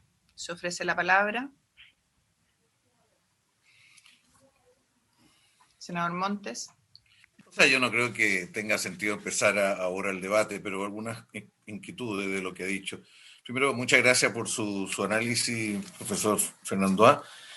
Es que yo creo que el objetivo del proyecto es justamente el inverso al que usted pone como requisito, porque aquí se trata de un sistema que dé señales de lo que está ocurriendo, ¿eh? Un sistema de información. Esto tiene que ver con toda la tendencia de la evolución de cómo se llega a detectar la evasión. Y la evasión supone información. Entonces, un sistema que permita dar señales bajo normas de secreto, de control, etcétera, pero que hay señales que le permiten a la autoridad, en este caso impuesto interno, poder reaccionar. Poder decir, mire, ¿qué está ocurriendo acá? Y en el caso de alguna otra situación en la UAF, que no lo habíamos pensado tanto en función de ello, sino que en función. Usted sabrá de que estamos en este momento con 22.000 millones de dólares en la estimación que hay. Tenemos un estudio específico, 22.000 millones de dólares de evasión. Gran parte del impuesto a la renta. Y gran parte vinculado al paraíso tributario además. O sea, tiene mucho que ver con la información. Entonces, a partir de esto, hay distintas escuelas. Usted tiene una cierta visión de la relación entre sociedad y privacidad, porque uno tiene que conjugar distintos valores, digamos, entre bien común y todos estamos por respetar la privacidad dentro de un rango lo compatible con la vida en sociedad también. Cuando hay delitos de por medio, lavado de dinero, droga, o en fin, aquí la UAF nos podrá decir, la sociedad tiene que conjugar bien las cosas, de tal manera de tener oportunamente las señales. Entonces, si hay una señal, debe tener la capacidad de ir a defender la sociedad, digámoslo así, y conjugarlo de esa manera con la privacidad. En este caso, lo que se pide simplemente es lo mismo que estamos haciendo a nivel internacional, el convenio que usted señala, es lo mismo. O sea, a nivel internacional nosotros tenemos una obligación, lo aprobamos acá por ley, de que periódicamente, anualmente, se le entrega a los países correspondientes la información de cada uno de los contribuyentes en Chile, digamos, de sus países. Y nosotros tenemos que entregarle toda esa información, es básicamente el monto de los saldos, digamos, fundamentalmente por ahí. Acá agregamos dos cosas, que es saldo y abonos. Abonos para detectar los ciclos, digamos, sin decirlo el gasto específico ni nada por el estilo, sino que es bastante globalizado. Y de esto deberían dar señales. Aquí nos han dicho O sea, ¿por qué no se detectó oportunamente toda la operación de Carabineros, incluso por impuestos internos? ¿Por qué no se detectó 28.000 millones de pesos que estaban circulando de una manera regular? Los bancos, ¿por qué eso la sociedad no reaccionó? Probablemente hay otras operaciones ligadas a otros delitos, particularmente de lavado de dinero, como ha dicho aquí recién don Javier, de lavado, o sea, porque eso está operando acá. ¿Por qué está llegando con tanta fluidez las drogas químicas y han hecho de Chile un espacio en el cual se están expandiendo fuertemente? O sea, hay un vacío y obviamente la pura información no lo resuelve y en eso no. Y obviamente aquí se trata de tener las señales. Y cuando se quiere investigar otras cosas, más temas, tendrá que buscarse una forma de conjugarse con la autorización judicial, pero lo primero es que tiene que haber capacidad, pensamos, de impuestos internos para recibir estas señales para reaccionar. Yo creo que sería interesante oír alguna visión del derecho, de la Constitución y del número 4 y 5 del 19, de otros abogados, porque hay distintas visiones de esto. Nosotros no queremos transgredir la privacidad, pero tenemos un concepto de cómo se conjuga una cosa con la otra, dado los riesgos que nuestras sociedades están viviendo. Yo no soy abogado, no quiero hacer ninguna broma, pero la verdad que a mí me parece que tenemos que proteger la sociedad en los tributos en este caso, pero con la droga en otro caso, porque estamos viviendo situaciones bien difíciles. El tema del denunciante anónimo. El denunciante anónimo que lo aprobamos para efecto del mercado de valores. Con todas las complejidades que eso tiene, si no se nos escapan, y los riesgos que tiene de los valores más general. Pero la verdad que en otros países ha demostrado que en materia de valores es lo único o lo principal que permite detectar las irregularidades. Nosotros somos partidarios de que esto también se aplique para el elemento tributo, para los procesos tributarios. O sea, que se pueda llegar a saber realmente a través de alguien que conoce información, se pueda llegar a saber para que impuestos internos puedan mayor fluidez y como más a fondo. En fin, yo le agradezco esto y vamos a reflexionarlo más. ¿Nos va a entregar alguna cosa escrita o esto no le pregunto, no sé, porque profesor? Sí, ¿Nos va a entregar presidenta.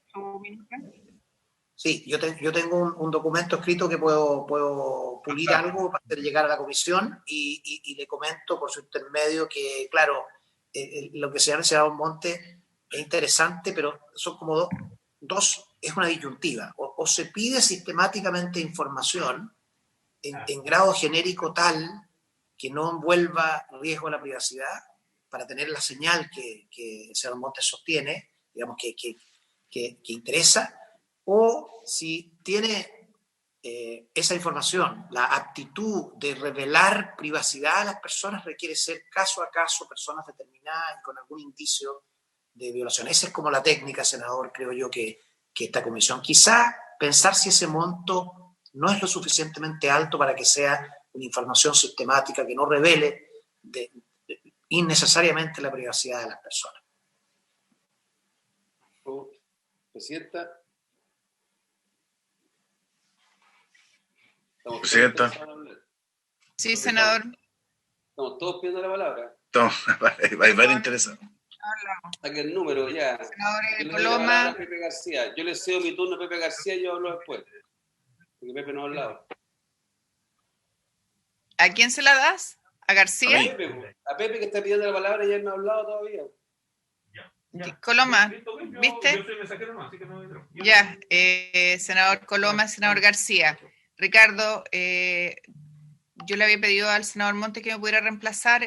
Carlos, ¿puedes seguir tú conduciendo, por favor? No me pida que le dé la palabra a Coloma, señora presidenta. Ya. Gracias, bien. Profesor Fernando. Le doy la palabra al senador García, por favor.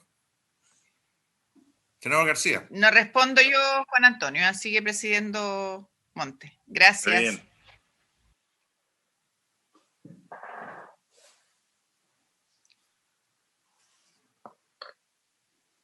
Yo entiendo que tiene la palabra el senador Coloma, porque... No, sí. Lago nos manda y Lago dijo que usted estaba en primer lugar, senador, porque no había hablado. Dale nomás, no había hablado, Pepe. Bueno, muy bien, muchas gracias. A ver, yo quería pedirle al señor director del Servicio de Impuestos Internos si en una próxima sesión pudiera darnos la visión del servicio en relación con la evasión. Esta cifra que da el senador Carlos Monte, $22.000 millones, respecto de la recaudación tributaria es una barbaridad de plata, porque la recaudación tributaria debe estar del orden de unos 60.000 millones de dólares, 65. No creo que más que eso, sobre todo, bueno, si consideramos las cifras del año 2020, 2019, quizás sea incluso más baja, pero estamos hablando de cifras que estaríamos, no sé, 30% en función de la recaudación tributaria. No sé si son las cifras que tiene el servicio, porque yo creo que ustedes estos números los miran con mucha detención, en fin. Yo creo que sería muy útil para nosotros, porque vamos a ayudar al servicio. Eso de todas maneras, en mi opinión, ya son suficientemente altas. Lo que debemos hacer es entregar instrumentos al servicio para que la fiscalización sea exitosa, sea oportuna y podamos recaudar lo que corresponde recaudar. Entonces yo pediría eso, pediría si el servicio nos puede hacer una presentación en cuál es su mirada, cuál es su visión respecto de la evasión. Porque también me llama la atención que el senador Monte dice, mire, gran parte de la evasión es renta. Y yo creo también que siempre habíamos entendido que la mayor parte de la evasión era IVA. Yo no sé los resultados que ha dado, entiendo que muy buenos resultados. La factura electrónica, no llevamos tantos años con obligación de factura electrónica. No recuerdo exactamente cuántos, pero unos 5 años llevaremos con factura electrónica.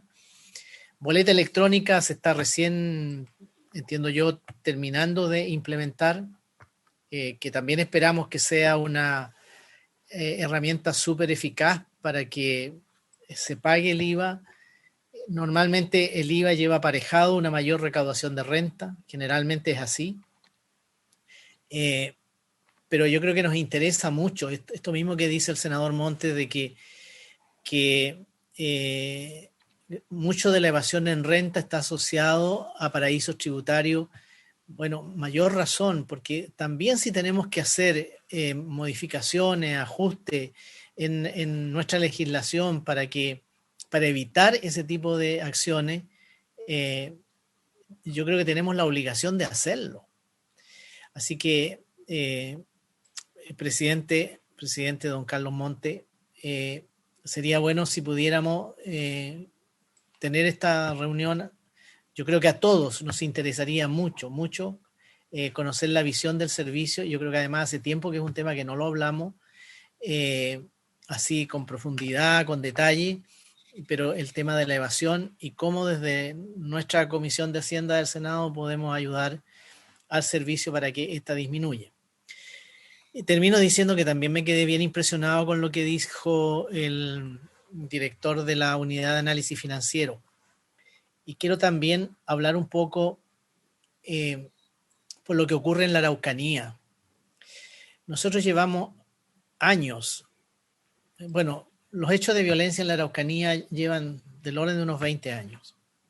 Y primeramente yo quiero hacer una separación tajante entre lo que son comunidades que demandan compra de tierras, que demandan mayor desarrollo, mayor bienestar, etcétera, con otras situaciones que por lo que nos han informado ya reiteradamente a través de los años están vinculadas con el narcotráfico, están vinculadas con el robo de madera, que no tienen que ver con las demandas indígenas, que muchas veces se valen de las demandas indígenas para ocultar estos negocios que todo indica que son bastante lucrativos.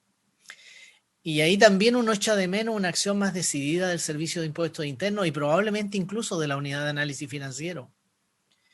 Es bien curioso que muchos de estos atentados violentistas se hacen en vehículos, y no exagero, camionetas último modelo. Muchas sin patente, porque no cuesta un mundo después hacerle seguimiento. Entonces uno dice, bueno, ¿A nombre de quién están esos vehículos? ¿Quién los compró? En la última operación que hizo la Policía de Investigaciones en Temo Cuycuy, se incautaron algo así, ya no recuerdo exactamente las cifras, si fueron 12 millones de pesos o 15 millones de pesos en efectivo. ¿Quién tiene esa cantidad de dinero en sus casas en estos tiempos? Es muy raro, eso demuestra de que ahí hay un negocio que genera ese tipo de ingresos. Más todavía si estamos hablando de personas sencillas, de campesinos, de personas modestas. Entonces, y cuando uno escucha al director de la Unidad de Análisis Financiero, la verdad que uno se queda más preocupado todavía, mucho más preocupado, porque lo que yo de verdad me imaginaba es que todas estas instituciones estaban trabajando pero a full para detectar todas estas platas negras, todas estas platas que finalmente también tienen un origen oscuro y que finalmente también tienen un destino que es súper dañino para el país. Así que eso, presidente, si pudiéramos, bueno, le pregunto por su intermedio al director, yo creo que él tampoco va a tener ningún inconveniente en que tuviéramos una sesión. Si es necesario que la sesión la declaremos reservada o secreta, lo haremos, pero yo creo que sería muy bueno que nosotros tengamos la visión del servicio respecto de la evasión tributaria. Muchas gracias, presidente. Gracias, senador García. Yo creo que hay acuerdo que eso solicitarlo. Yo agregaría que para esa ocasión invitáramos también a una persona que ha terminado un estudio reciente que nosotros encargamos sobre evasión y elusión, que subió de 21.000 a 22.000, hecho sobre la base de cuentas nacionales, porque la verdad que a diferencia de la evasión en IVA, aquí hay que llegar por otras vías. Y esto se hizo sobre un estudio de cuentas nacionales y acaba de terminarse, por lo tanto, y lo vamos a lanzar en poquitos días más, entonces sería muy bueno traerlo también. Es Michel Llorrat el que lo acaba de hacer, el que había hecho el anterior también. Le ofrezco la palabra al senador Coloma. Gracias, presidente. Yo también quería solicitar una especificación más clara de dónde salían estos 22.000 millones de dólares, porque efectivamente el que yo, cuando fue quienes entiendo fueron los autores, no sé si intelectuales, digamos, del proyecto, hicieron referencia a que ese era el problema en función de un informe justamente de Michel Llorrat. Michel Llorrat no es el Corán, puede ser cosa correcta, cosa incorrecta y puede estar bien o mal estudiado. Entonces me gustaría que también pidiéramos datos de otros expertos. Yo comparto con usted, senador, no solo impuestos internos, y también por mi lado ya he visto algunos datos que son distintos, pero bueno, pongamos de acuerdo en eso por lo menos, porque es difícil calcular esas cosas, me imagino, pues no son... Pero hay una metodología que no se son puede... temas, pero hay una metodología y podemos ver. Pero mire, yo quiero ir a lo que planteó el profesor Fernando, porque para mí está la clave de mi visión, a lo menos, porque aquí uno puede tener la tentación de enfocar esto solo en la visión recaudadora, diciendo que el principal activo de un país es la capacidad de recaudación. Estoy caricaturizando, pero para efectos de ir entendiendo. Claro, y obviamente puede ser mejor que el director de impuestos internos tenga acceso a todo, o sea, todo lo que uno gasta, tiene, piensa, y probablemente uno de repente podrá generar un espacio mayor en esa línea. Mi pregunta es, ¿eso lo que una sociedad busca o hay otras cosas que también pueden hacer juego con esa visión? Y a mí el juicio eso tiene que ver con el derecho de las personas. Y creo que la similitud que hace o la asociación que hace con la libertad de expresión es muy correcta. O sea, el derecho a la privacidad, ¿existe o no existe? Algunos pueden decir que no, probablemente con un gran hermano hoy día cada vez menos. Y puede ser eso y el senador Girardi dice que ya se acabó eso, digamos, porque los algoritmos son los que nos mandan y ya no. Puede ser, puede tener razón. Desde mi perspectiva, sí existe, es un atributo de la dignidad de la persona y es muy importante resguardarla. Para mí siempre lo ha sido, en todo orden de cosas. Y mi pregunta entonces es un poquito lo que hace el profesor Fernandois, es en qué medida ambos elementos se pueden coexistir. O sea, vamos a renunciar al derecho a la privacidad en un afán recaudatorio, no me parece correcto. Vamos a permitir una exacerbación de los derechos para que no haya ninguna posibilidad de que se puedan cumplir otras obligaciones, tampoco me parece. Entonces, a mí lo que... Pero sí, yo veo, y por eso es mi preocupación de oír a don Arturo, mi preocupación es que yo creo que este es un tema que tenemos que enfocarlo en esa visión, no solo en una visión recaudadora, también en una visión humana. Porque, los fallos que hace referencia, y interesante, porque entendí que eran incluso en décadas distintas, son tribunales que han ido evolucionando en sus actores, digamos, y la referencia no es lo mismo Valenzuela Somarriba, que dicho sea de paso, creo que de los grandes constitucionalistas que yo he visto, a unos que pueden estar con posterioridad o actuales. Pero todos buscan, al final, generar un escenario en donde siempre este respeto a la privacidad tenga un valor dentro de una sociedad.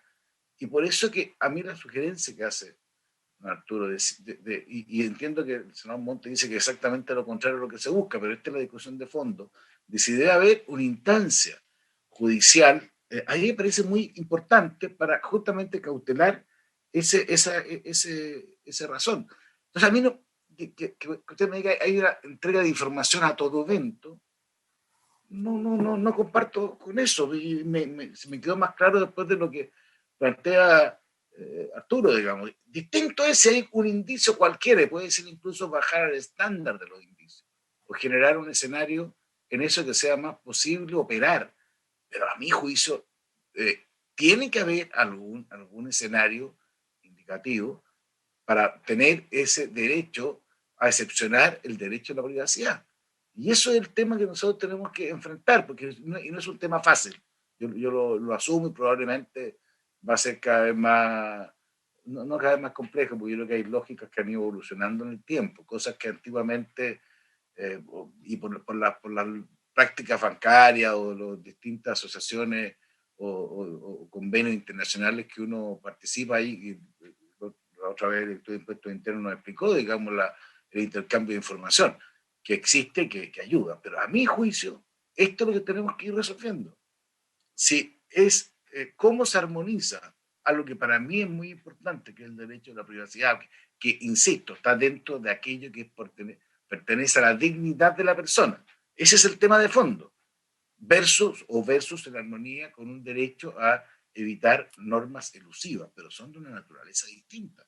Entonces no son lo mismo, y eso es lo que yo quiero de alguna manera liberar. Y algunos me dicen de experiencias hay en todas partes, y experiencias son buenas y malas, y los países cambian conforme a distintas tendencias muy violentamente. Pero a mí por eso me gusta una reflexión también constitucional, y si es necesario escuchar a más personas, hagámoslo, y puedo aportar también nombres, y que tengamos una claridad respecto de lo que es correcto, más que correcto, lo que es razonable exigirle a una sociedad en la garantía de los derechos de las personas y en la eficiencia de la administración del Estado. Ese es el tema de fondo, y no es un tema súper complejo, y aquí hay un paso que yo sería muy cuidadoso en asumirlo sin resguardo más relevante respecto de esa privacidad que no, a veces, claro, puede pasar medio colada dentro de los cortoplacismos que muchas veces existen, pero que hay que tener voluntad de defenderla, y yo por lo menos estoy en ese ánimo. Gracias, presidente. Gracias, senador Coloma. Le ofrezco la palabra al senador Lagos. Muchas gracias, presidente accidental.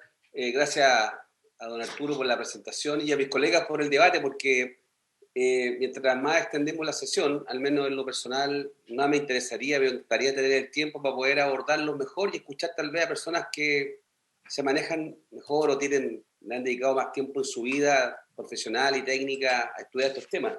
Pero unas 2 o 3 reflexiones.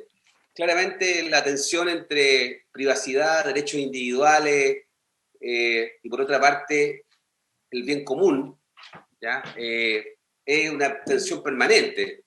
O sea, se lo puedo poner hoy día en el tema de las vacunas. ¿Cuánto le puedo exigir a un ciudadano o ciudadana que se vacune para que no contagie al resto? ¿Y cuánto respeto su derecho individual a no vacunarse?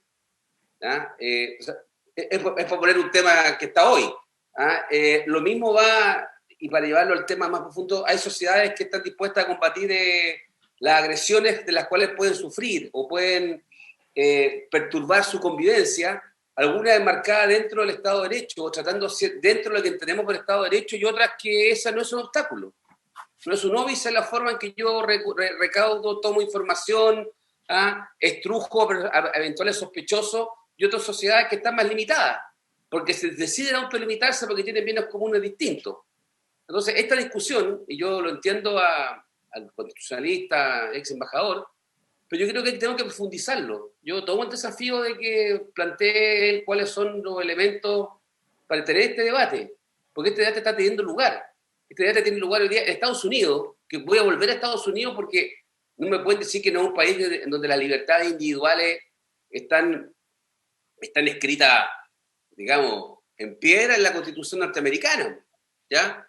Hasta el debate que tienen hasta el día de hoy sobre el derecho a portar armas, con todo el drama que ha significado, bueno, ahí está, y ahí hay un porcentaje de americanos que defiende eso, que no es menor. Entonces ese es un debate que está teniendo. Y ahora en esa misma sociedad, hace mucho rato que no existe secreto bancario como lo conocemos en Chile, que hay medidas distintas, hay herramientas distintas. Digo esto porque quiero aterrizar a lo que estamos conversando. Este tema sí se abre, se ha abierto. Entonces, y a mí no escapa el tema del gran hermano. O sea, hay 50 ejemplos. Cuando nos vamos a mover crecientemente, particularmente en Europa se quiere mover, y en Chile también hay personas que se quieren mover hacia una sociedad sin efectivo, y que básicamente sea a través de operaciones digitales. Bueno, el control va a ser total. O sea, si alguien quiere en la privacidad de su vida empezar a explorar, convertirse a ser testigo de Jehová, y va a empezar a comprar libros sobre eso, y va a tener una actividad, entonces va a ser objeto ¿de qué? De que se sepa por tercero. Te voy a poner un ejemplo muy inocente. ¿Y por qué? Porque entonces ya no hay vida privada. Si todo va a ser digital, porque el efectivo tiene problemas. El narcotráfico, claro, usa lo que decía el senador García. Oye, es re jodido ver gente que pasa que cada vez que lo incautan tienen 25 o 30 millones en billetes, caja de zapatos. Entonces esa plata se mueve. Entonces, ¿cómo compatibilizo eso? Yo no tengo la respuesta. Pero lo que sí tengo claro es que nuestra sociedad, en materia de resguardo de la información versus el bien común en las materias financieras, con todo lo que ello implica, y cómo atenta a la evasión y la elusión de impuestos, que tiene un forado a la sociedad y a la comunidad también, bueno, yo creo que ahí todavía estamos atrasados. Ahí por eso es donde tenemos para qué descubrir el agua caliente entre nosotros, si ya hay otros países que han caminado este tema. Yo estoy dispuesto a tener en los límites. O sea, lo puedo poner en términos jocosos. Si llega a tal el nivel que uno puede decir, ¿dónde almorzaste? No, me fui al naturista. No, aquí dice la boleta que te fuiste al dominó. No, pues entonces no está ahí. Y si tú estás así, entonces te van a llegar también con los temas de los sistemas de salud y los seguros de salud. Es que usted no tiene una alimentación balanceada, pues, joven. Así que tu seguro de salud ahora es más caro. Yo te digo, vamos a terminar en una sociedad muy compleja en eso. Entonces, yo también quiero tener freno y resguardo. Pero en esta materia, con todo cariño, y me parece que estamos bien al debe. O sea, no estamos proponiendo cosas que vayan a estirar la situación a unos extremos límites en los cuales estemos cercenando la libertad de las personas y las libertades individuales, al menos en esta materia. Pero sí estoy consciente de que no podemos avanzar indiscriminadamente. A sociedades en las cuales te ponen un límite al número de hijos por el bien común. Ya.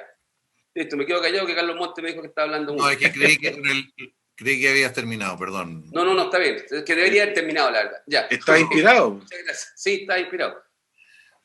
Mira, yo creo que hay una común preocupación por la evasión en primer lugar, la magnitud, y pedirle al director dentro de la información y las limitaciones que tiene.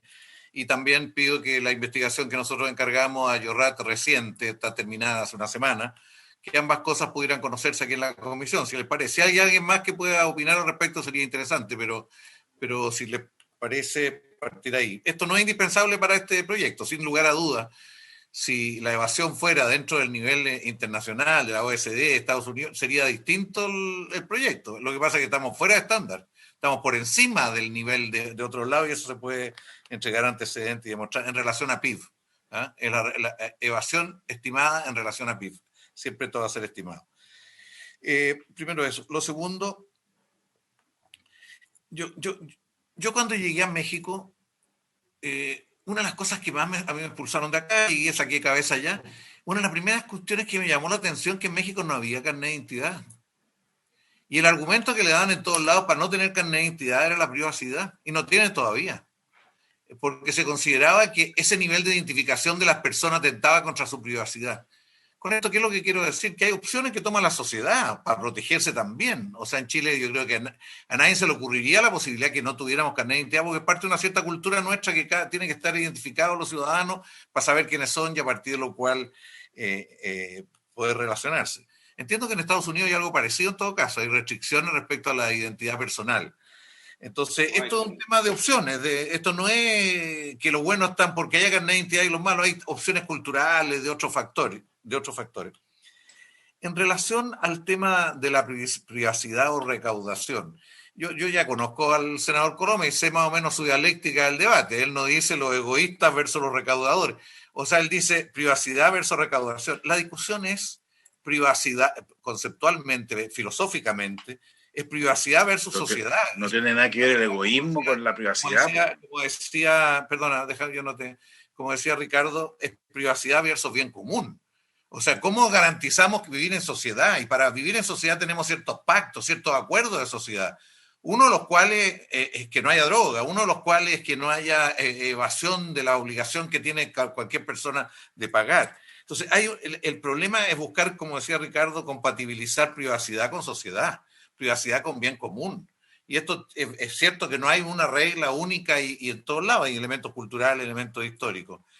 Entonces, entre los derechos de las personas y los derechos de la sociedad tienen que buscarse la forma de articularlo. Creo que este va a ser un tema bastante importante en la discusión constitucional que viene y creo que es bueno tener una cierta cordura. No nos vamos que tiene que ver con otros derechos también, no nos vamos a cerrar, creo yo, a que aquí no hay posibilidad que la sociedad sea capaz de velar por su propio desarrollo. Y cuando yo decía que pensaba de manera justo la contraria del señor Fernandoa, porque él decía lo que manda es la causal. Y yo lo que le decía, no, es justamente lo contrario. Aquí lo que manda es poder tener elementos para saber las causales que pueden existir, o sea, la inversa. O sea, si a partir de toda esta información se dice, mire, aquí hay riesgos en tales y cuales sectores, ahí viene un proceso de investigación que responde a otras reglas. Hasta ese momento no hay nada específico en el gasto, no hay especificidad en el gasto, se requiere solo abonos y saldo, abonos y saldos promedio además, ni siquiera individualizados, o sea, bastante generalizada. Y no, el espíritu de esto no está transgredir y meterse en el tema del secreto bancario, eludir incluso el tema del secreto bancario, sino que esto no tiene que ver con el secreto como tal, porque no se ve nada específico de los gastos que se hacen. Entonces, es claro que hay una discusión filosófica más profunda y es bueno que en algún momento la hagamos. Mira, yo no sé, ¿hasta qué hora esta comisión, esta sesión, señora Sole?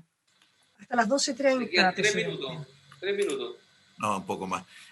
Bueno, quedan entonces 14. le daría la palabra a don 12:30. Arturo, si les parece, para que él pueda reaccionar respecto a lo que se ha dicho. Después de que hable el senador Coloma, don Arturo, si quiere cerrar esta reflexión y después nos ponemos de acuerdo que otro invitado. Y si el director de impuestos internos y don Javier quieren también intervenir después, sería bueno que hicieran su propia aproximación a este problema, compatibilizar la privacidad con la sociedad. Presidente. Senador Coloma, por favor. No, que usted dijo, yo le había pedido la palabra antes que usted terminara, porque eso está bien, como termina, lo de la privacidad, porque usted de repente deslizó como si fuera el tema del egoísmo con la recaudación. Yo estaba hablando, es que no hay que confundir el tema del egoísmo con los derechos de las personas, porque si uno las priorizara de esa manera estamos fregados, porque entonces está bien la discusión, que sea privacidad, que no es que un derecho, no es ni bueno ni malo, es un derecho que nace de la dignidad versus el legítimo derecho administrativo de recaudar recursos para efecto de poder distribuirlo de mejor manera. Pero esa es la lógica que tenemos que equilibrar. Y yo no tengo que ni priorizar uno, ni tampoco sería bueno que lo priorice en el sentido contrario, porque son temas que están absolutamente en la discusión. Perdone que le haya tomado ese minuto. Gracias, senador Coloma.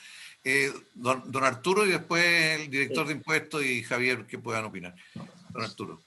Presidente, muchas gracias. Solo para cerrar una reflexión que respalda completamente el tema que ha salido entre ustedes, que es el de la privacidad.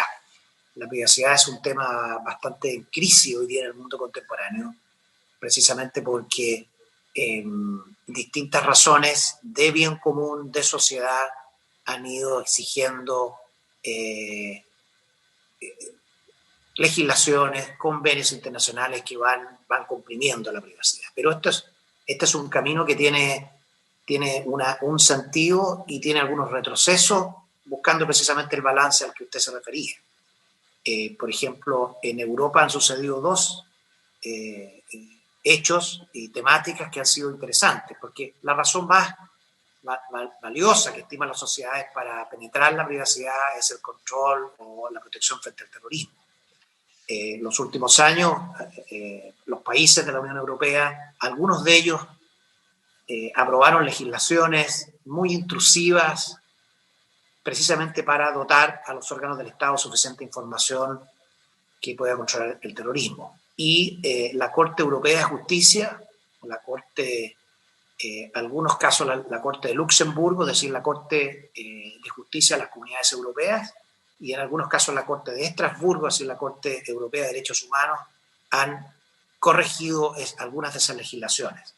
El último caso tuvo que ver con un convenio de transferencia de información digital entre Estados Unidos y la Unión Europea, de una directiva, y la Corte de Luxemburgo invalidó el acuerdo precisamente por atentar contra la privacidad. O sea, esta es una temática que está en curso, los gobiernos buscan este balance y a veces retroceden frente a quizás avances demasiado intrusivos. ¿Cuál es el concepto? El que usted señalaba, es decir, que teniendo información que no vulnere esa privacidad, se pueda construir casos donde sí existan fundamentos de indicios y ahí se solicita caso a caso informaciones precisas, con la responsabilidad que el servicio siempre lo ha hecho, o la Unión o la Unidad de Análisis Financiero, y los tribunales normalmente son receptivos.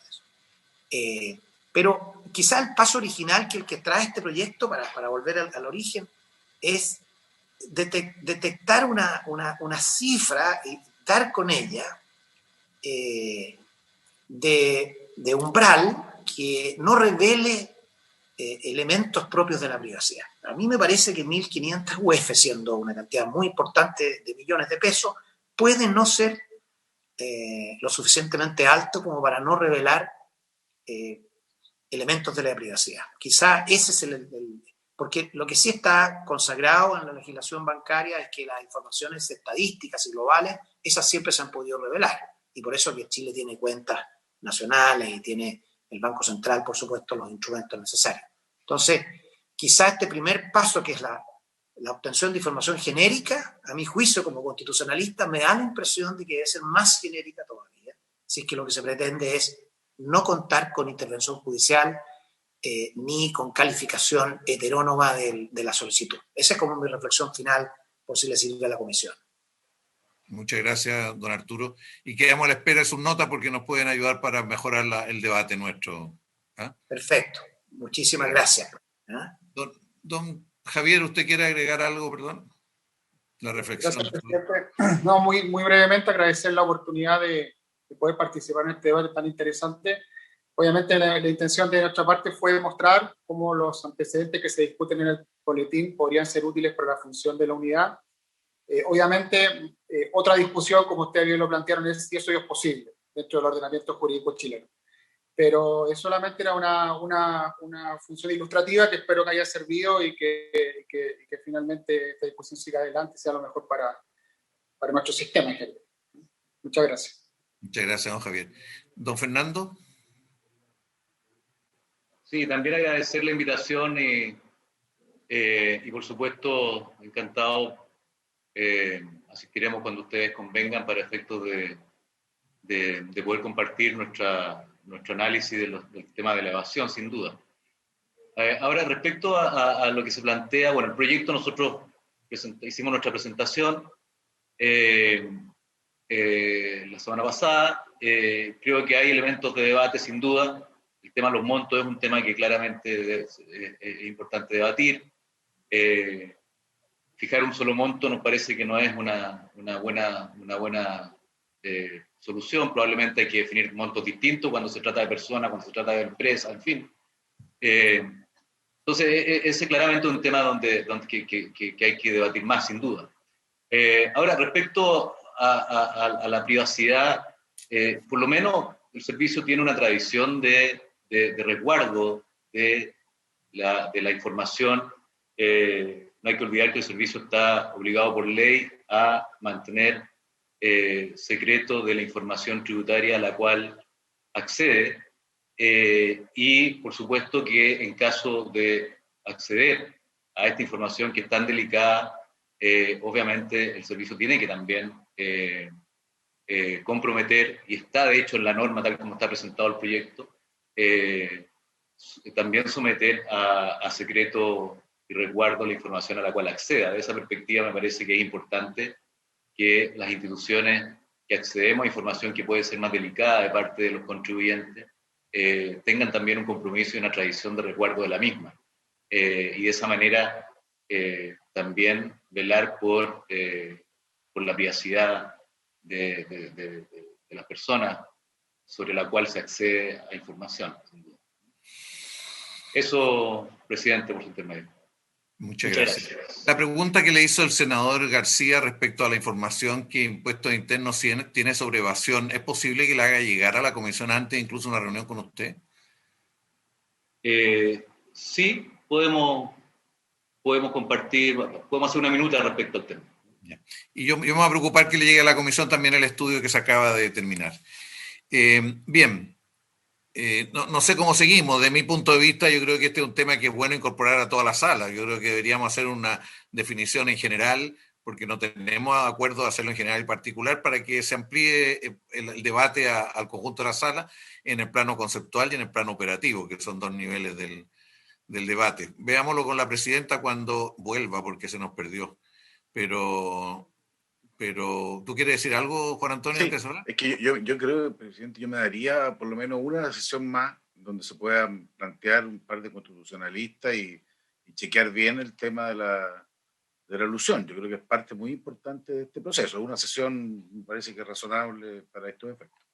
Bueno, habría acuerdo entonces una sesión y después votamos en general. ¿Les parece? ¿Sí? No tengo dificultades. Yo en todo caso, Carlos, me parece que tú quieres tener un debate en la sala sobre estos temas. ¿O? No, lo que pasa es que cuando se va a aprobar, forma de plantear la votación en general. Una vez que se aprueba en general, aquí va a la sala para que se pronuncie en general y después vuelve en particular. En ese sentido lo estaba planteando. Porque no se aprueba en general también, presidente. Perdón, me confundí que se va a aprobar en general por la fuerza del bien. Bien, agradezco a don Javier Cruz. La verdad que nos dio luces que no teníamos y que tenemos que asumir esa responsabilidad y tener que conversarlo como comisión. Usted nos demostró que había ciertos instrumentos que limitaban la acción oportuna y eficaz de la UAF. Y también agradecerle a don Fernando su permanente disposición a trabajar con esta comisión y con el Congreso. Muchas gracias, don Fernando, don Arturo Fernando A. Y como siempre, usted nos enseña mucho y nos ayuda a pensar en un sentido a veces contrario. Pero muy importante poder oírlo. Bien, habiéndose cumplido el objeto de la sesión, se le da. Vuelva a Monte.